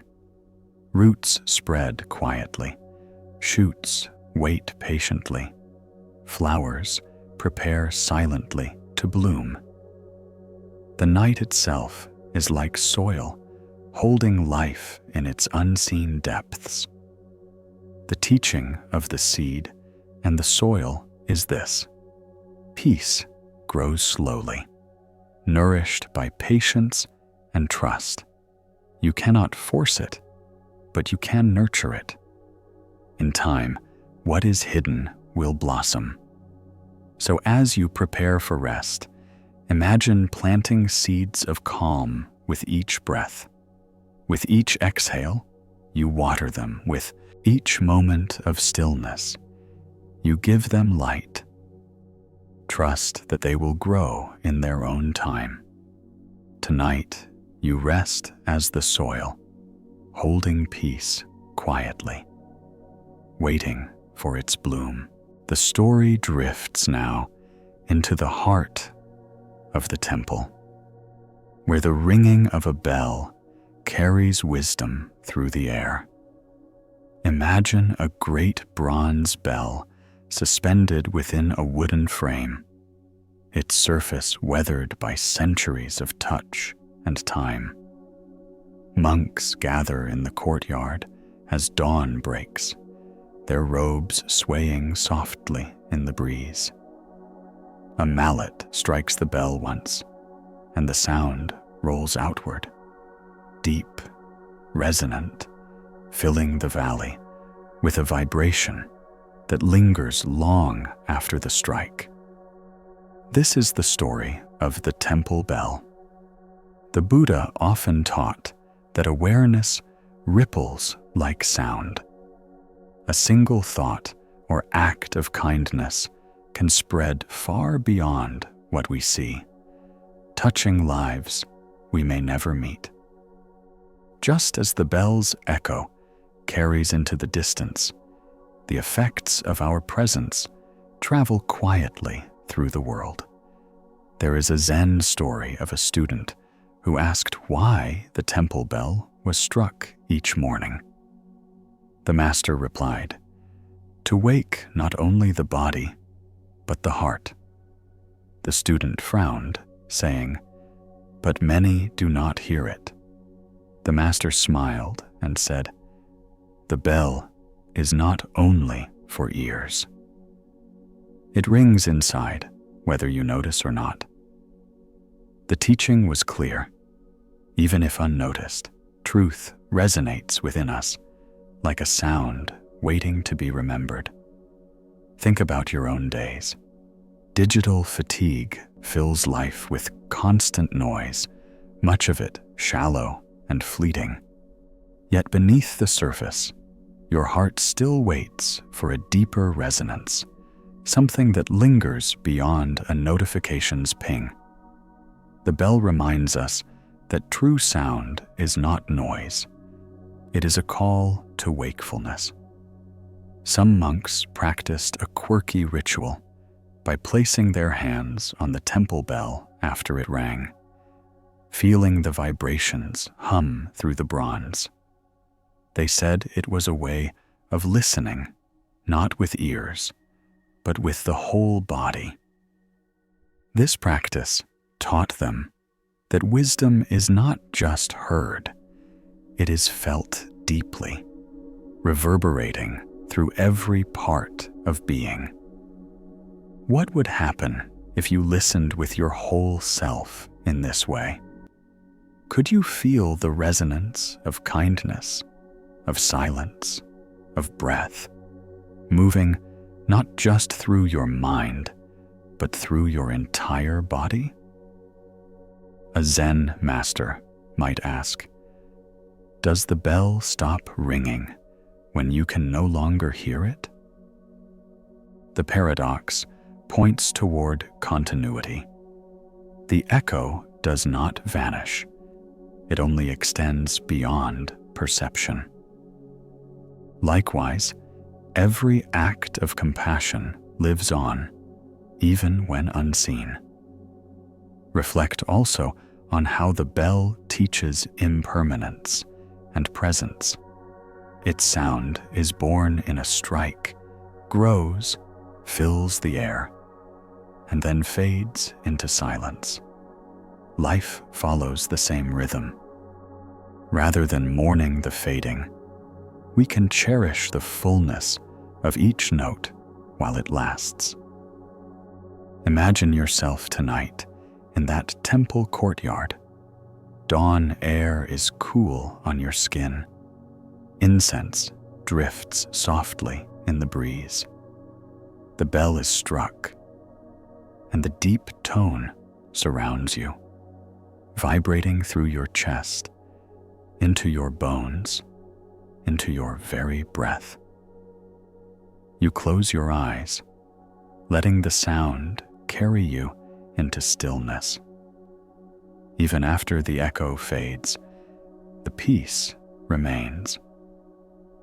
There's another story of a hermit who lived miles away from a monastery.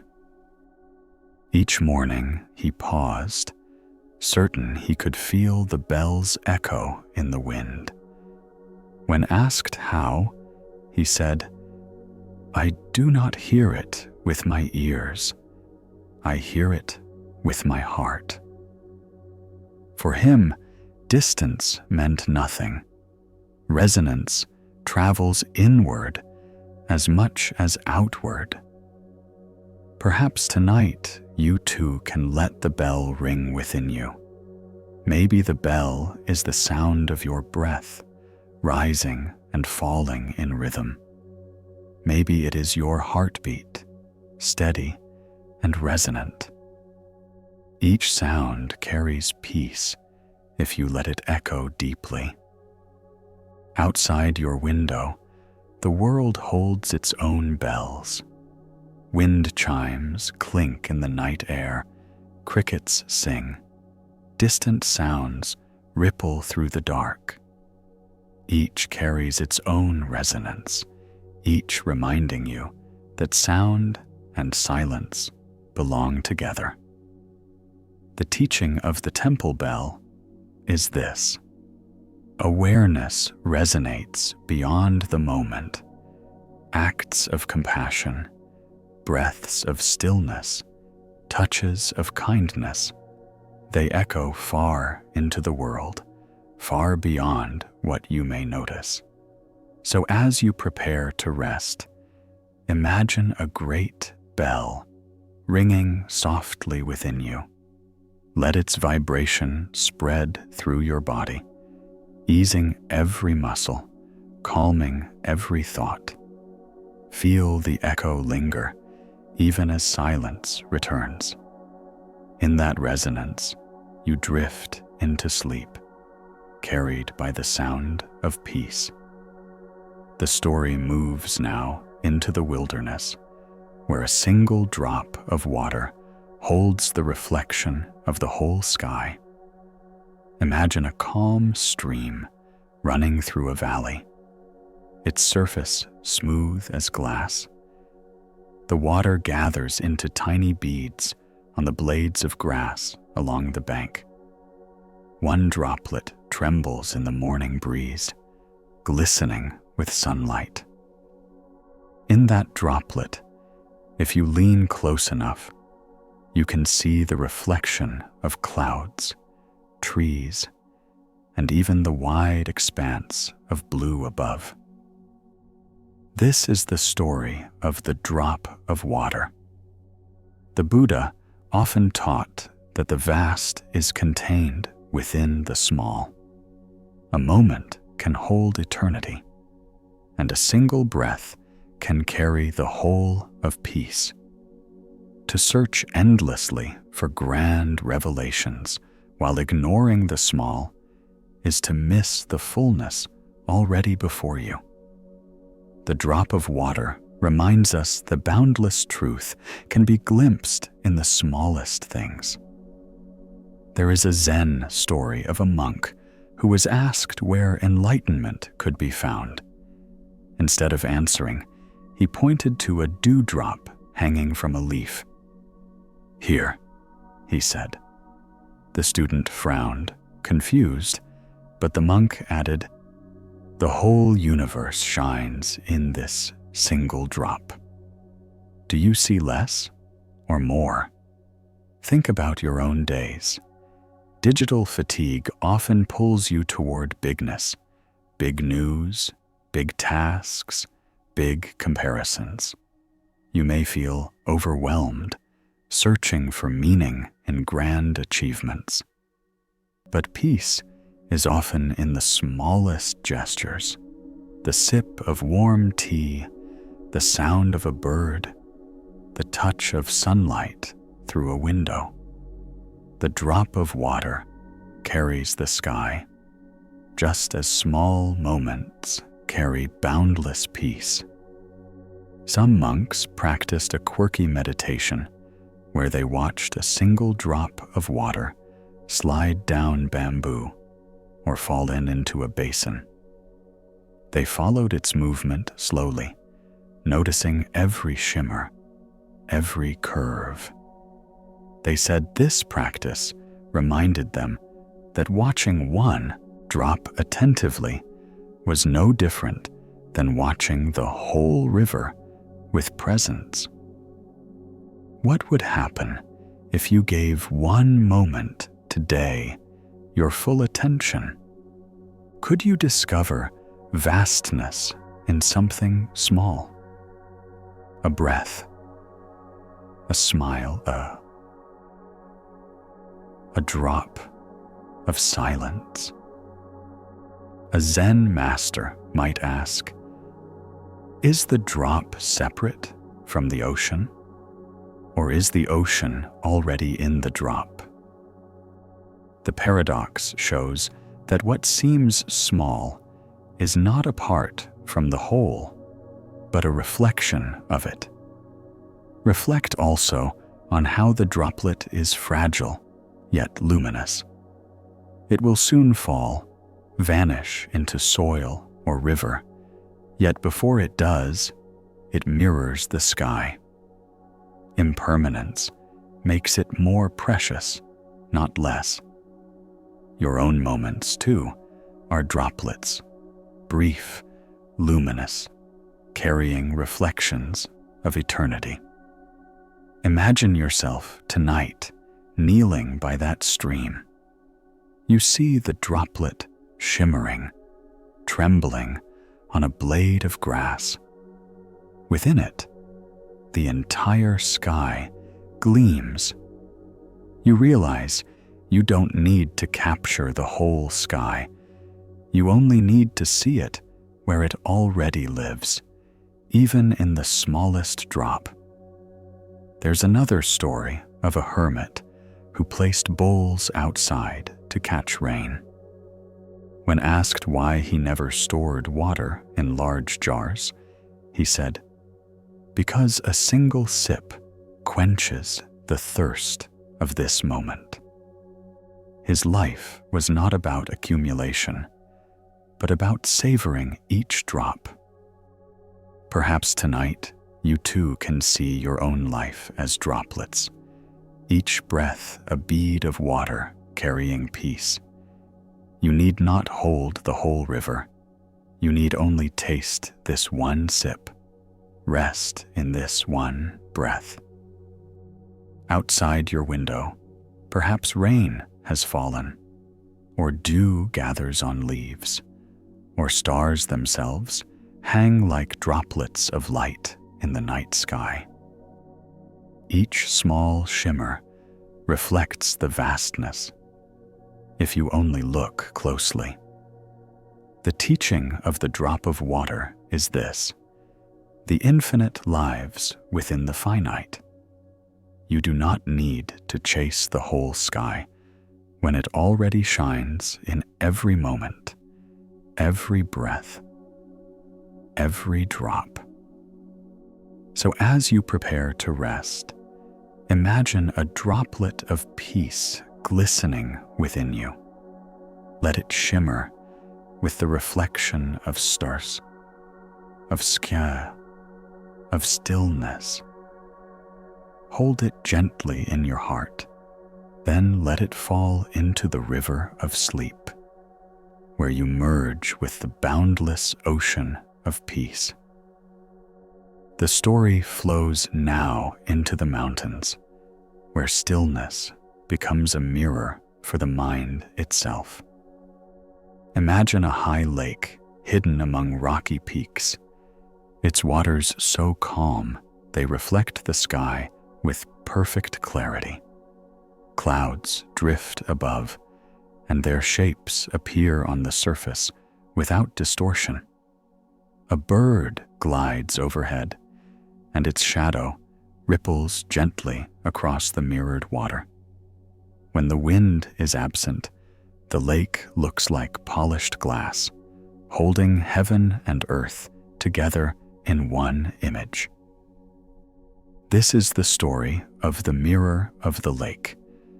The Buddha often taught that the mind, when undisturbed, reflects reality as it is. Thoughts are like winds stirring the water, distorting, rippling, breaking the reflection. But beneath the surface, the lake remains clear. Peace is not about forcing the water still, but about recognizing that stillness is its natural state when conditions allow. There is a Zen story of a monk who asked his master how to find clarity. The master took him to a lake and stirred the surface with a stick. "What do you see?" the master asked. "Only ripples," the monk replied. They waited in silence. Gradually, the ripples faded, and the reflection of the mountains appeared again. "Now do you see?" the master said. "Clarity returns when you stop stirring." The lesson was simple. The mind does not need fixing, only patience. Think about your own days. Digital fatigue often stirs the waters of your mind. Constant input, scrolling, clicking, reacting, creates ripples that blur clarity. You may feel restless, unable to see clearly. Yet the truth is simple. If you stop stirring, stillness will return. Some monks practiced a quirky ritual of sitting by lakes or ponds, gazing not at the water, but at the reflections within it. They said it trained them to notice how fleeting forms, clouds, birds, even their own faces, passed across the surface, but did not change the depth beneath. The ritual taught them to accept thoughts the same way, passing reflections, not permanent truths. What would happen if you treated your thoughts like reflections on water?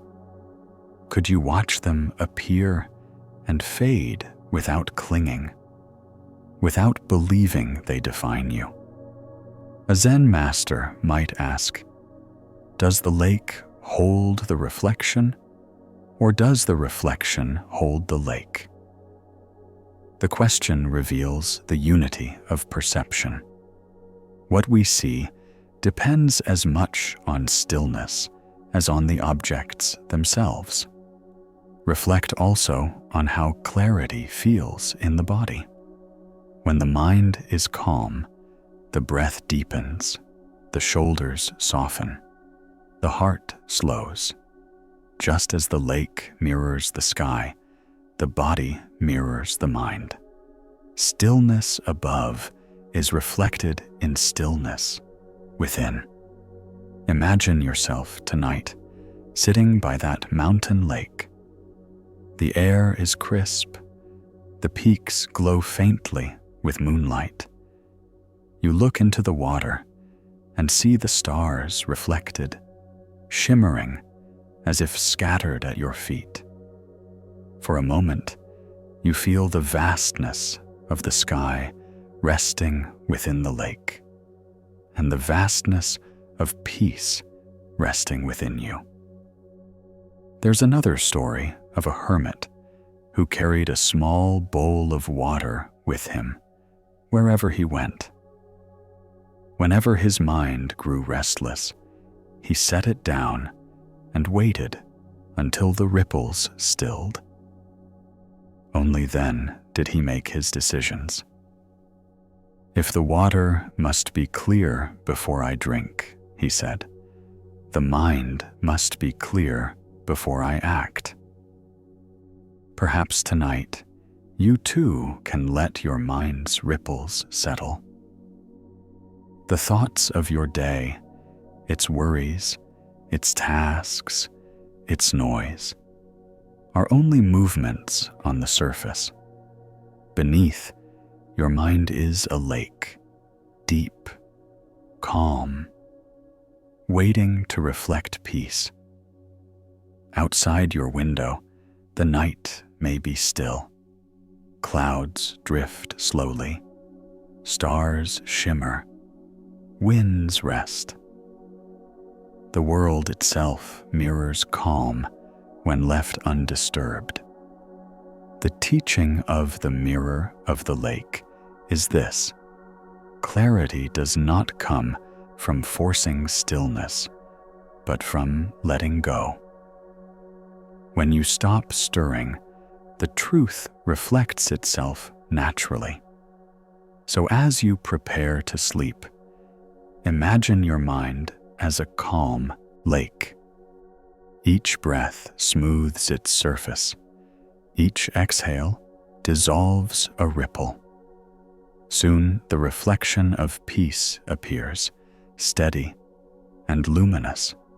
Rest in that stillness, drifting into dreams as calm as the mirrored stars. The story moves now into the heart of a monastery garden, where an act of sweeping becomes a lesson in clarity. Imagine stone pathways winding between trees, lanterns, and moss-covered rocks.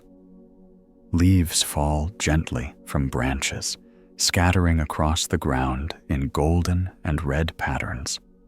A monk with a broom walks slowly, brushing the leaves aside with rhythmic strokes. The sound is soft. Scratch, sweep, pause, sweep again. Each movement clears not only the path, but also his own mind. This is the story of sweeping the leaves. The Buddha often taught that clarity of mind arises through simple, mindful action. Enlightenment is not always found in lofty meditation or abstract teachings, but in ordinary tasks done with presence. To sweep a path is to sweep the mind, brushing away the clutter of thoughts until stillness remains. There is a Zen story of a student who asked his master how to reach awakening. The master handed him a broom and said, "Sweep." The student frowned, believing it a meaningless chore. But as days passed, he noticed something. The more he swept, the lighter he felt. His restlessness softened. His mind grew calm. One morning, as sunlight fell across the clean stones, he realized the master had given him not a task, but a teaching. Think about your own life. Digital fatigue often fills your mind with clutter. Unfinished tasks, endless feeds, half-remembered messages. The mind becomes like a path covered in leaves, difficult to walk. But peace can be found in sweeping, not necessarily with a broom, but in small acts of clearing, tidying your desk, taking a deep breath, pausing to reset. Some monks practiced a quirky ritual where they swept the same path again and again, even after it was already spotless. When asked why, they said, "We are not sweeping the leaves. We are sweeping ourselves." The act was never about the path alone, but about training attention, patience, and presence. What would happen if you treated your daily chores not as burdens, but as teachings? Could you find peace in washing dishes, folding clothes, or sweeping floors? A Zen master might ask, when the leaves fall again, is the path no longer clean? The question reminds us that clarity is not permanent. Just as leaves continue to fall thoughts will return. The practice is not to end them forever, but to meet them again and again with calm attention. Reflect also on how sweeping feels in the body. The arms move rhythmically, the shoulders loosen, the breath flows naturally.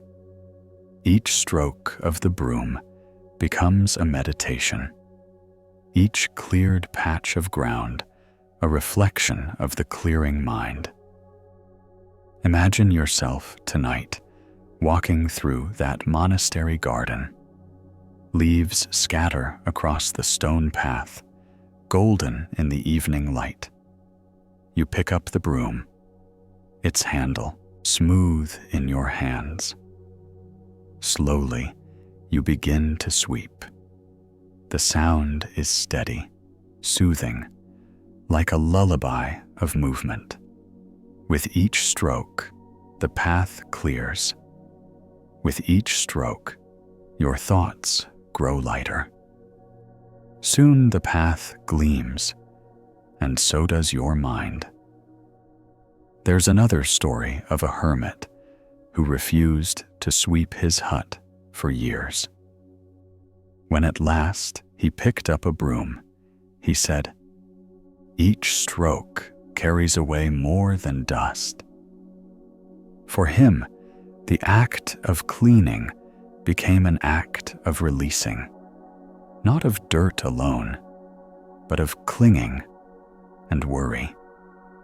Perhaps tonight, you too can sweep the leaves of your day. Each thought of regret, each fragment of worry, each layer of fatigue, brush them gently aside with your breath. You do not need to fight them. You need only sweep them with patience, again and again, until the path is clear. Outside your window, the wind may scatter leaves, moving them across the earth in endless rhythms. Nature does not lament their falling. It simply allows. The garden accepts both falling and sweeping, both clutter and clarity.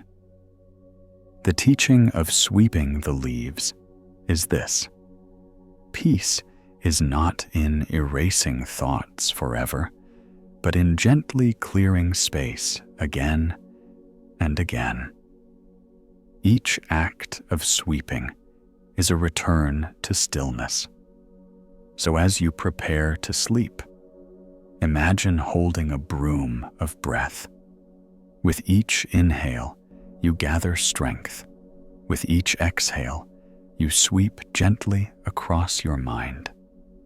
Slowly, the path clears. Slowly, the night softens. And in that quiet, you walk easily into dreams, the way cleared by peace. The story carries us now onto a mountain ridge, where vastness stretches beyond sight, teaching the heart to let go. Imagine climbing slowly along a narrow path.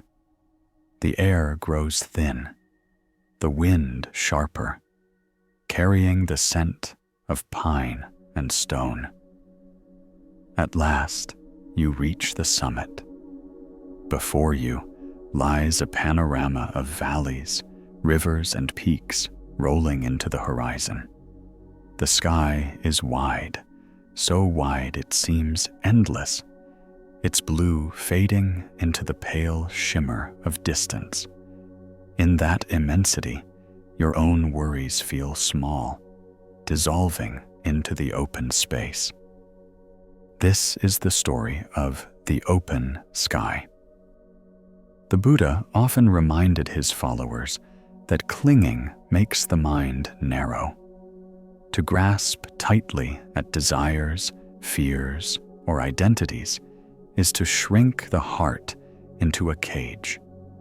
But openness, like the sky, frees us. Nothing is too small or too vast to belong to the sky. Clouds drift, storms rage, stars shine, and yet the sky remains. There is a Zen story of a monk who sat on a mountaintop for days, staring into the sky.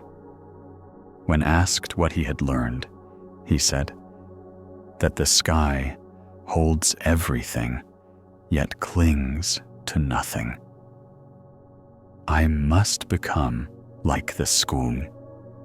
His practice was not about escaping life, but about widening his mind until it could hold joys and sorrows without being trapped by them.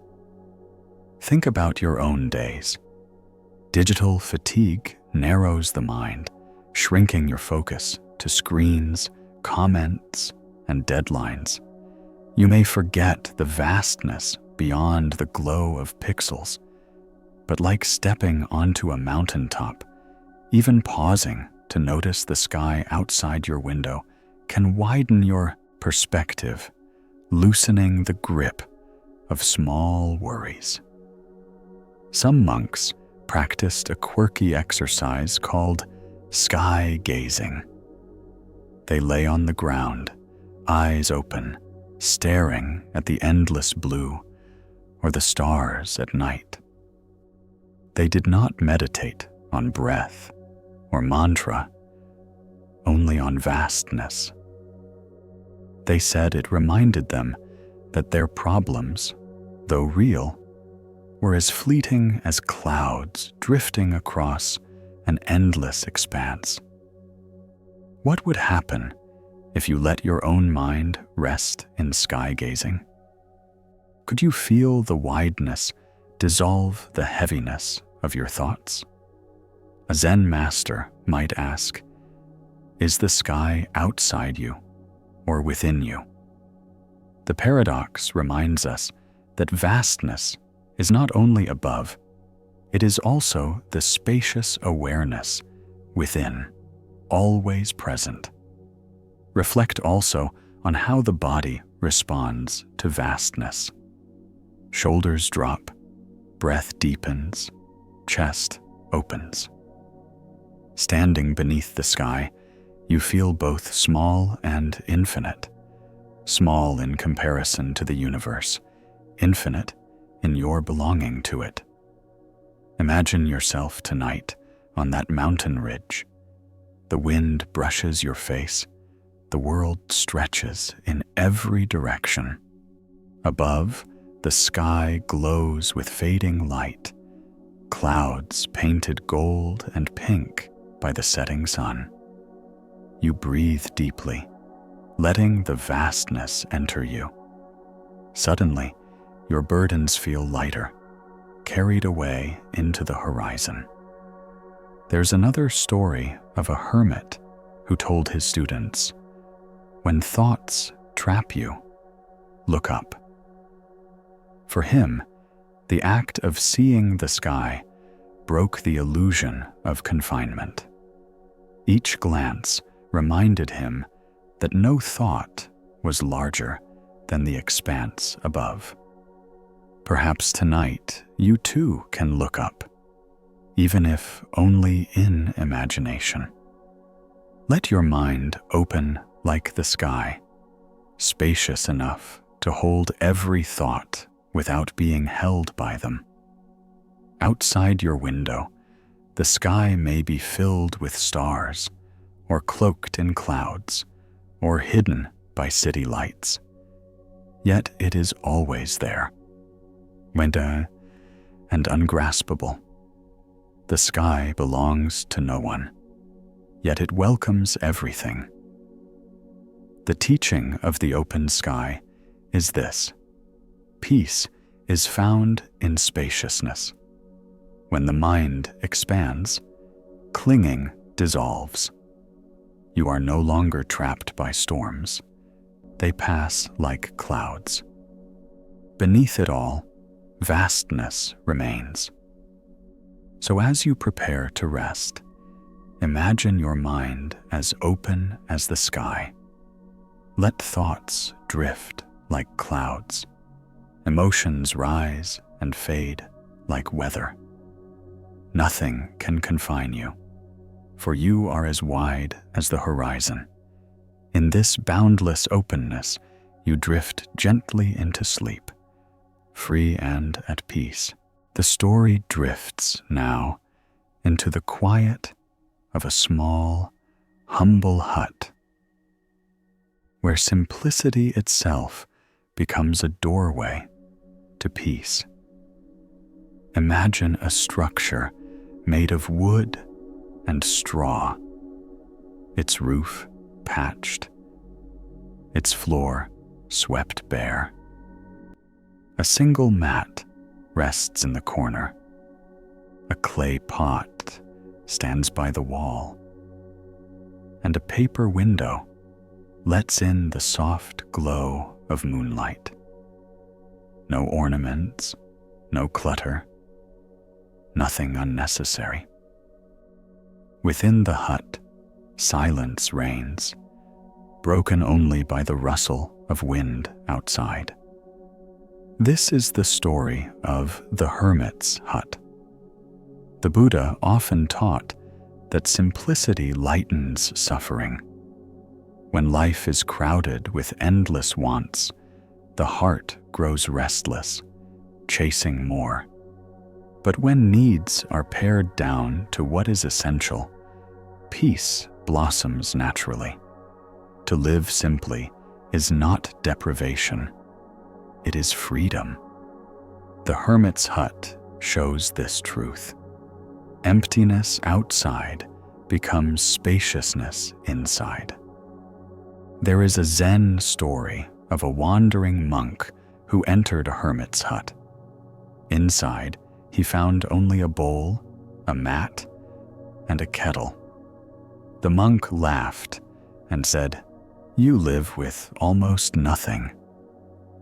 The hermit replied, "Almost nothing is almost everything." In that bare space, every sound, every breath, every ray of light became vivid. The visitor left, realizing that simplicity had revealed abundance. Think about your own life. Digital fatigue often comes not from lack, but from excess. Too many messages, too many images, too many demands. The hut reminds us that peace is not gained by adding, but by removing. When the mind is less crowded, each moment shines. Some monks practiced a quirky ritual of emptying day. Once a month, they removed every object from their rooms except 1 or 2 essentials. For 24 hours, they lived with near emptiness, noticing how their minds shifted. Many described the experience as freeing, even playful, discovering joy in space itself. What would happen if you tried your own version of an emptying day? Could you feel lighter without clutter, both physical and mental? A Zen master might ask, is the hut poor because it holds little, or rich because it holds peace? The paradox reminds us that richness is not measured by quantity, but by the quality of presence. Reflect also on how simplicity soothes the body. In a quiet, uncluttered space, breath slows, eyes rest, thoughts soften. The heart, no longer pulled in 1,000 directions, relaxes into stillness. Imagine yourself tonight sitting inside that hut. The mat is firm beneath you. The window glows with pale moonlight. A clay cup rests by your side, filled with warm tea. Around you, space is empty, yet it feels full of quiet, of light, of peace. You realize you do not need more. In this hut, with almost nothing, you have almost everything. There's another story of a hermit who swept his hut so thoroughly that visitors said it looked bare. He laughed and replied, "An empty hut is a clear mirror. It shows me myself." For him, simplicity was not about loss, but about clarity. Perhaps tonight you too can find your own hut, whether in your room, your breath, or your imagination. A place where nothing extra is needed, where you can sit quietly with yourself and discover that emptiness is not absence, but freedom. Outside your window, the world may bustle with noise and clutter, but beyond it lies the night sky, bright and simple, adorned only with stars. Simplicity is nature's gift. No decorations, no complications, only what is needed. The teaching of the hermit's hut is this: peace comes not from filling, but from emptying. When the heart is uncluttered, life shines with quiet abundance. So as you prepare to rest, imagine yourself lying in that hut. The mat is firm but comforting. The window glows softly. The air is cool and still. Around you is space, round and open. Within you is peace, deep and quiet. In this simplicity, you drift into dreams as free as the night. The story carries us now into the hush of a forest glade, where teaching arrives not through words, but through silence itself. Imagine a circle of monks gathered under tall trees, waiting for their master to speak. The air is cool, the scent of pine strong, and sunlight falls in shifting patches across the forest floor. The students sit expectantly, eager for wisdom, their minds filled with questions. The master, however, does not speak. He sits quietly, his gaze soft, his breath steady. Minutes pass, then hours. At first, the students fidget, but gradually, they too fall into stillness, their restlessness dissolving into quiet awareness. This is the story of the silent teaching. The Buddha often taught that silence can be more powerful than words. Language points toward truth, but silence allows us to taste it directly. To sit in silence is to stop chasing explanations and begin experiencing reality as it is, unadorned, immediate, alive.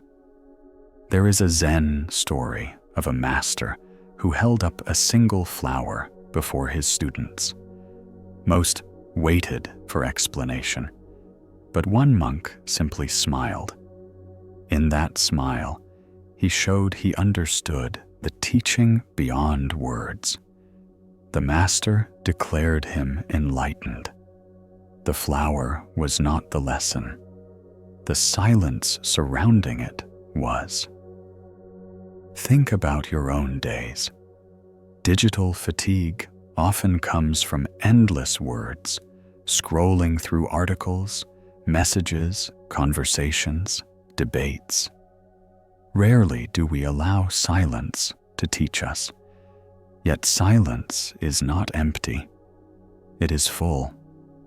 It reveals what chatter conceals, opening space for peace. Some monks practiced a quirky ritual known as silent meals. They ate together without speaking a word, focusing only on the taste, texture, and gratitude of each bite. What seemed at first awkward became deeply nourishing as they discovered how much more vividly life is experienced in quiet. What would happen if you gave yourself one small, silent moment each day, not filled with music, news, or voices, but simply stillness? Could silence teach you in ways words cannot? A Zen master might ask, is silence the absence of teaching, or the teaching itself? The paradox points to the truth that silence is not nothingness. It is a presence deeper than words. Reflect also on how silence affects the body. In quiet, muscles relax, breathing steadies, the nervous system softens.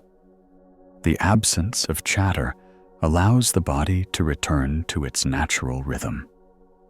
Silence does not only calm the mind, it heals the body.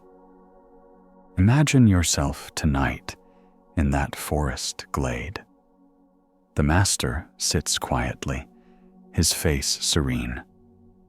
No words are spoken, yet the air feels alive with meaning.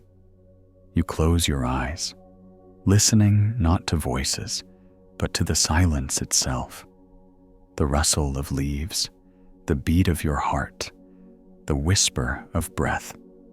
Slowly, peace spreads through you, not as an idea, but as an experience.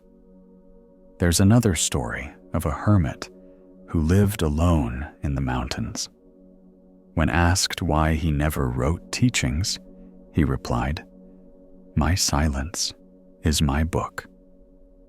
Those who listen will read it." His life became a quiet scripture, each day written in stillness. Perhaps tonight, you too can let silence be your teacher. Turn off the noise, close your eyes, and listen, not to sound, but to the space between. You may find that peace has been waiting there all along. Outside your window, the night itself is silent. Even if faint sounds drift by, they are wrapped in vast quiet. The stars shine without noise. The moon glows without speech. The universe itself teaches silently, and yet its meaning is undeniable. The teaching of the silent master is this: truth does not always arrive through words. Silence itself holds wisdom, if we are willing to listen. So as you prepare to rest, allow silence to be your companion. Let it wrap around you like a soft blanket, filling the spaces between your thoughts. In that quiet presence, you drift into sleep, not taught by words, but guided by peace itself. The story flows now into the rhythm of daily life, where even the most ordinary actions can become doorways to awakening. Imagine a kitchen in a small monastery. The air is warm from the stove, fragrant with rice and vegetables simmering in a pot. A monk moves about quietly, washing, chopping, stirring, serving. His motions are not hurried yet, not slow, each one steady, deliberate, filled with attention. He does not think of the food as menial work. He treats it as sacred. This is the story of the cook's wisdom. The Buddha often taught that mindfulness transforms any act into practice. There is no task too small to hold the essence of truth. Whether sweeping floors, carrying water, or cooking rice, each act can reveal peace if done with awareness.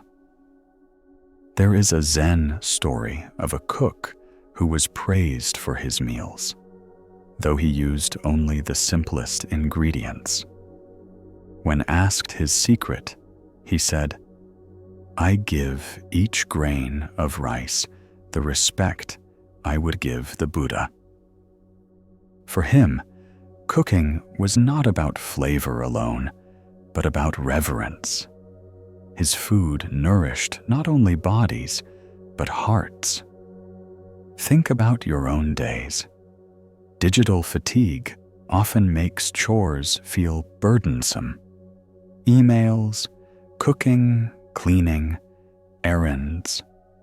You may rush through them, treating them as obstacles to real life. But the cook's wisdom reminds us that peace is hidden inside these very tasks. The ordinary, when met with presence, becomes extraordinary. Some monks practiced a quirky ritual where they bowed before each pot and utensil before using them. To outsiders, it seemed odd, but the monks explained that the bow reminded them to treat even objects with gratitude. In this way, cooking became not just preparation of food, but a meditation on respect. What would happen if you approached your own tasks this way? Could you fold laundry as if it were prayer, or wash dishes as if they were jewels? A Zen master might ask, is enlightenment found in the temple hall or in the rice pot?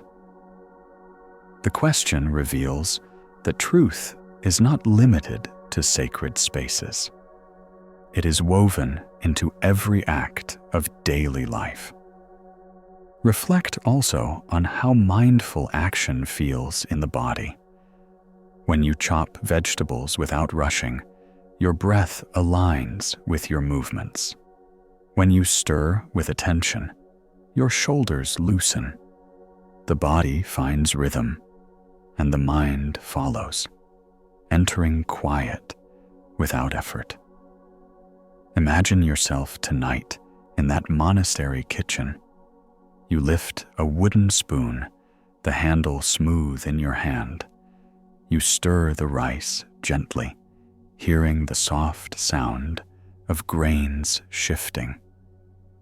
Steam rises, warming your face, carrying a scent of nourishment. Each motion is calm, steady, peaceful. You realize the act itself is enough. It is not preparation for life. It is life. There's another story of a hermit who said, "The kitchen is my temple, and the fire my altar." For him, cooking was prayer, not because he worshipped the food, but because he honored the act. Each meal became a ritual of gratitude. Perhaps tonight, you too can find wisdom in your simplest actions. When you brush your teeth, breathe deeply. When you set down your phone, do so with intention. Even lying down to sleep can be sacred if done with awareness. Outside your window, the world itself cooks quietly. Clouds stir in the sky. Rivers simmer with current. Stars shine like embers. All of nature is a vast kitchen, preparing the feast of each moment. The teaching of the cook's wisdom is this: peace is not found in escaping the ordinary, but in embracing it fully. Every act, when done with awareness, becomes a doorway to stillness. So as you prepare for rest, imagine yourself as the cook. Each breath is a grain of rice, each exhale a stirring spoon. You tend your inner pot gently, patiently, until it warms with calm. In that nourishment, you drift into dreams, fed by peace itself. The story moves now into the world of illusion, where what we see is not always what is real. Imagine a pond in the middle of a garden, its surface gleaming with moonlight. From the path, it looks shallow, with stones visible beneath the surface. But when you step closer, you discover the stones are reflections of clouds, not rocks at all. The water plays tricks, showing depth where there is none, or hiding fish beneath the shimmer. This is the story of the illusion of the mirror. The Buddha often taught that clinging to appearances creates suffering. What we perceive as fixed or true is often only a reflection, shifting, distorted, incomplete. To mistake the mirror for reality is to live in delusion. Freedom comes when we see beyond appearances, discovering what lies beneath. There is a Zen story of a monk who looked into a mirror and asked his master, "Which is real, my face or its reflection?" The master struck the mirror with his staff, shattering it, and said, "Now where is your face?" The lesson was not cruelty, but clarity. What we call reality is often only reflection, fragile and fleeting. Think about your own days. Digital fatigue often traps us in reflections, not only in literal screens, but in images, opinions, and comparisons. We see pictures of others' lives and believe they are the whole truth. Yet, like reflections on water, they are partial, distorted, sometimes illusions. Peace comes when we stop mistaking reflection for essence. Some monks practiced a quirky ritual called mirror sitting. They placed a mirror before them while meditating, watching their own faces. At first, they noticed only features, wrinkles, expressions, imperfections. But over time, they realized the face was not fixed. Smiles and frowns passed. Tension and ease shifted. The mirror revealed impermanence itself, teaching them that even their own image was illusion. What would happen if you looked at your own reflections this way? Could you see not flaws or comparisons, but impermanence, change, and the deeper truth beyond the surface? A Zen master might ask, when the mirror breaks, does the face disappear? The riddle shows that reflection is never the whole. It depends on something deeper, something unseen. Reflect also on how illusions shape the heart. Believing thoughts to be facts or appearances to be permanent makes the mind restless.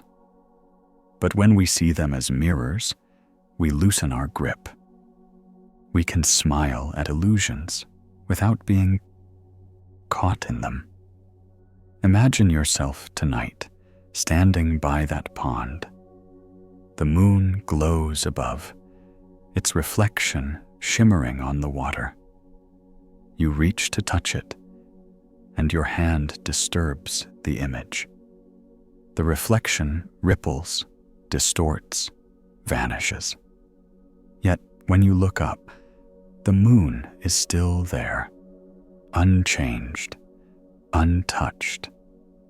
You realize that truth is not in the reflection, but in the source. There's another story of a hermit who lived with only a single mirror. He claimed it was his greatest teacher. Each morning, he said, it shows me who I am, and each evening, it shows me I am not the same. For him, the mirror revealed not identity, but change, reminding him never to cling. Perhaps tonight you too can let illusions soften. The images of your day, memories, judgments, comparisons, are only reflections. Beneath them is something steady, like the moon behind the clouds. You need not grasp the mirror. You can rest in the truth it reflects. Outside your window, the night may hold its own illusions, shadows stretching strangely, moonlight painting shapes, reflections glimmering in windows. But beyond them lies the steady truth of stars, sky, and silence. The teaching of the illusion of the mirror is this: reflections are not reality. They point to something deeper, but they are not the thing itself. To see clearly is to look beyond illusion, finding peace in what does not change. So as you prepare to rest, imagine setting down every reflection, images of yourself, of others, of the day. Let the mirror dissolve, leaving only the moon, the breath, the stillness. In that truth, free from illusions, you drift gently into dreams. The story arrives now at its closing arc, where all lessons gather into one quiet reflection. Imagine a wide river flowing steadily toward the sea. Along its banks stand villages, forests, and fields. People wash clothes in its waters, children play at its edge, and fishermen cast their nets. The river accepts everything: rain, mud, sunlight, fallen leaves, and carries it all without resistance. At last, it merges into the ocean, where boundaries vanish, and the river becomes one with something vast. This is the story of the river's journey. The Buddha often taught that life itself is a river. Every thought, every breath, every joy, every sorrow flows onward, never pausing, never clinging. To resist the current is to suffer. To move with it is to discover peace. The river's journey mirrors our own, born from the springs of youth, flowing through valleys of experience, and at last merging with the ocean of stillness. There is a Zen story of a student who asked his master what death felt like. The master pointed to a river meeting the sea and said, "When the drop merges with the ocean, does it disappear, or does it become endless?" The student bowed, realizing that fear of ending was an illusion. The river is never lost. It simply transforms. Think about your own life. Digital fatigue often feels like standing in still water, stagnant, crowded, overwhelmed. Yet beneath it all, your life is always flowing. You cannot stop the current, but you can choose to flow gently, allowing each moment to carry you forward without clinging.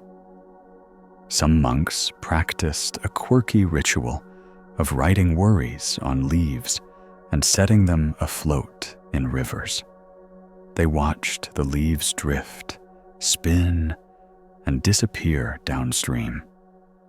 The act was simple, yet profound.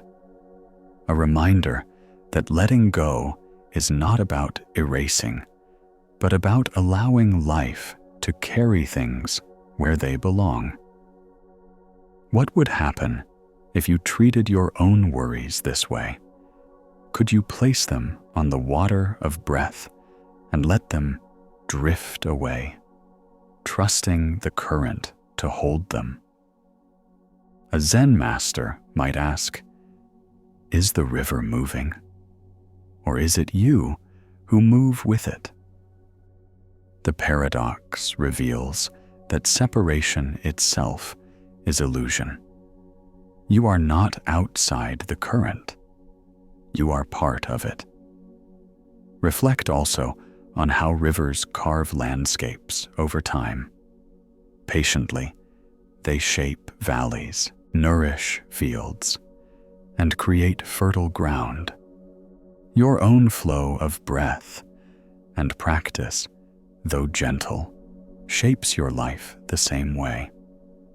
Peace is not a sudden flood. It is the steady carving of kindness, moment by moment. Imagine yourself tonight standing by that river.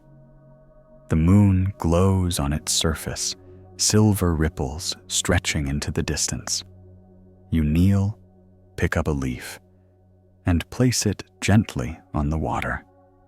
It drifts, spinning softly, carried downstream until it vanishes. You breathe, realizing your own worries can float away just the same. There's another story of a hermit who lived by a river for decades. When asked why he never left, he said, "Because the river never leaves. It teaches me every day how to live, how to let go, how to merge with peace." His life became as fluid as the water, steady and free. Perhaps tonight you too can live as the river lives. Let your breath flow without resistance, your thoughts drift without clinging, your body soften into the current of rest. Outside your window, rivers continue their journeys, whether seen or unseen. Streams move through forests, rain flows down gutters, even the wind carries currents through the night. All of life is flowing, carrying itself into vastness.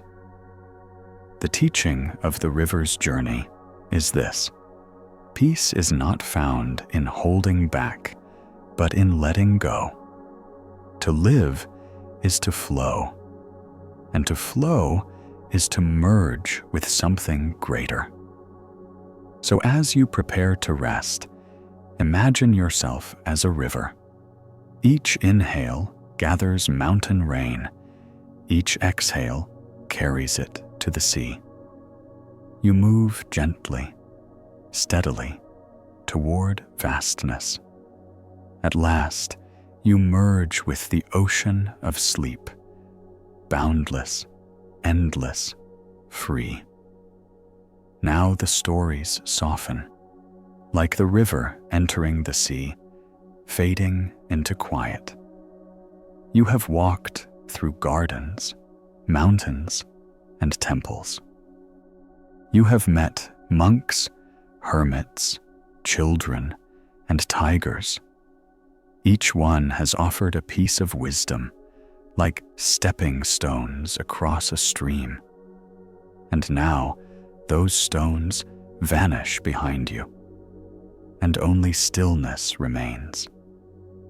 As your breath slows, feel the vast openness of the sky within you. Every thought drifts like a cloud, appearing, changing, dissolving. You need not chase them. You need not hold them. Let them pass gently as rivers pass into oceans. Notice your body resting, heavy yet soft, like soil after rain. Shoulders loosen, jaw softens, hands relax. Even the small muscles around your eyes grow quiet. There is nothing to carry, nothing to fix, nothing to resist. The day is finished, and night has opened its arms to hold you. The Buddha's teachings whisper through the silence. Clinging creates weight. Release creates freedom. Tonight, you release. You release worry, fear, expectation. You let each breath sweep the path clear, leaving space for peace. The Zen masters remind us that peace is not far away. It is here, already yours. You need only soften into it. The open sky, the still lake, the flowing river, all live within your own heart. Boundless peace is not outside. It has been waiting inside you all along. So rest now. Rest in the simplicity of breath, the spaciousness of silence, the boundless openness of peace. As your dreams rise, let them carry you gently, like leaves floating down a quiet stream. The night holds you. The sky welcomes you. The river carries you. Peace is here. Peace has always been here.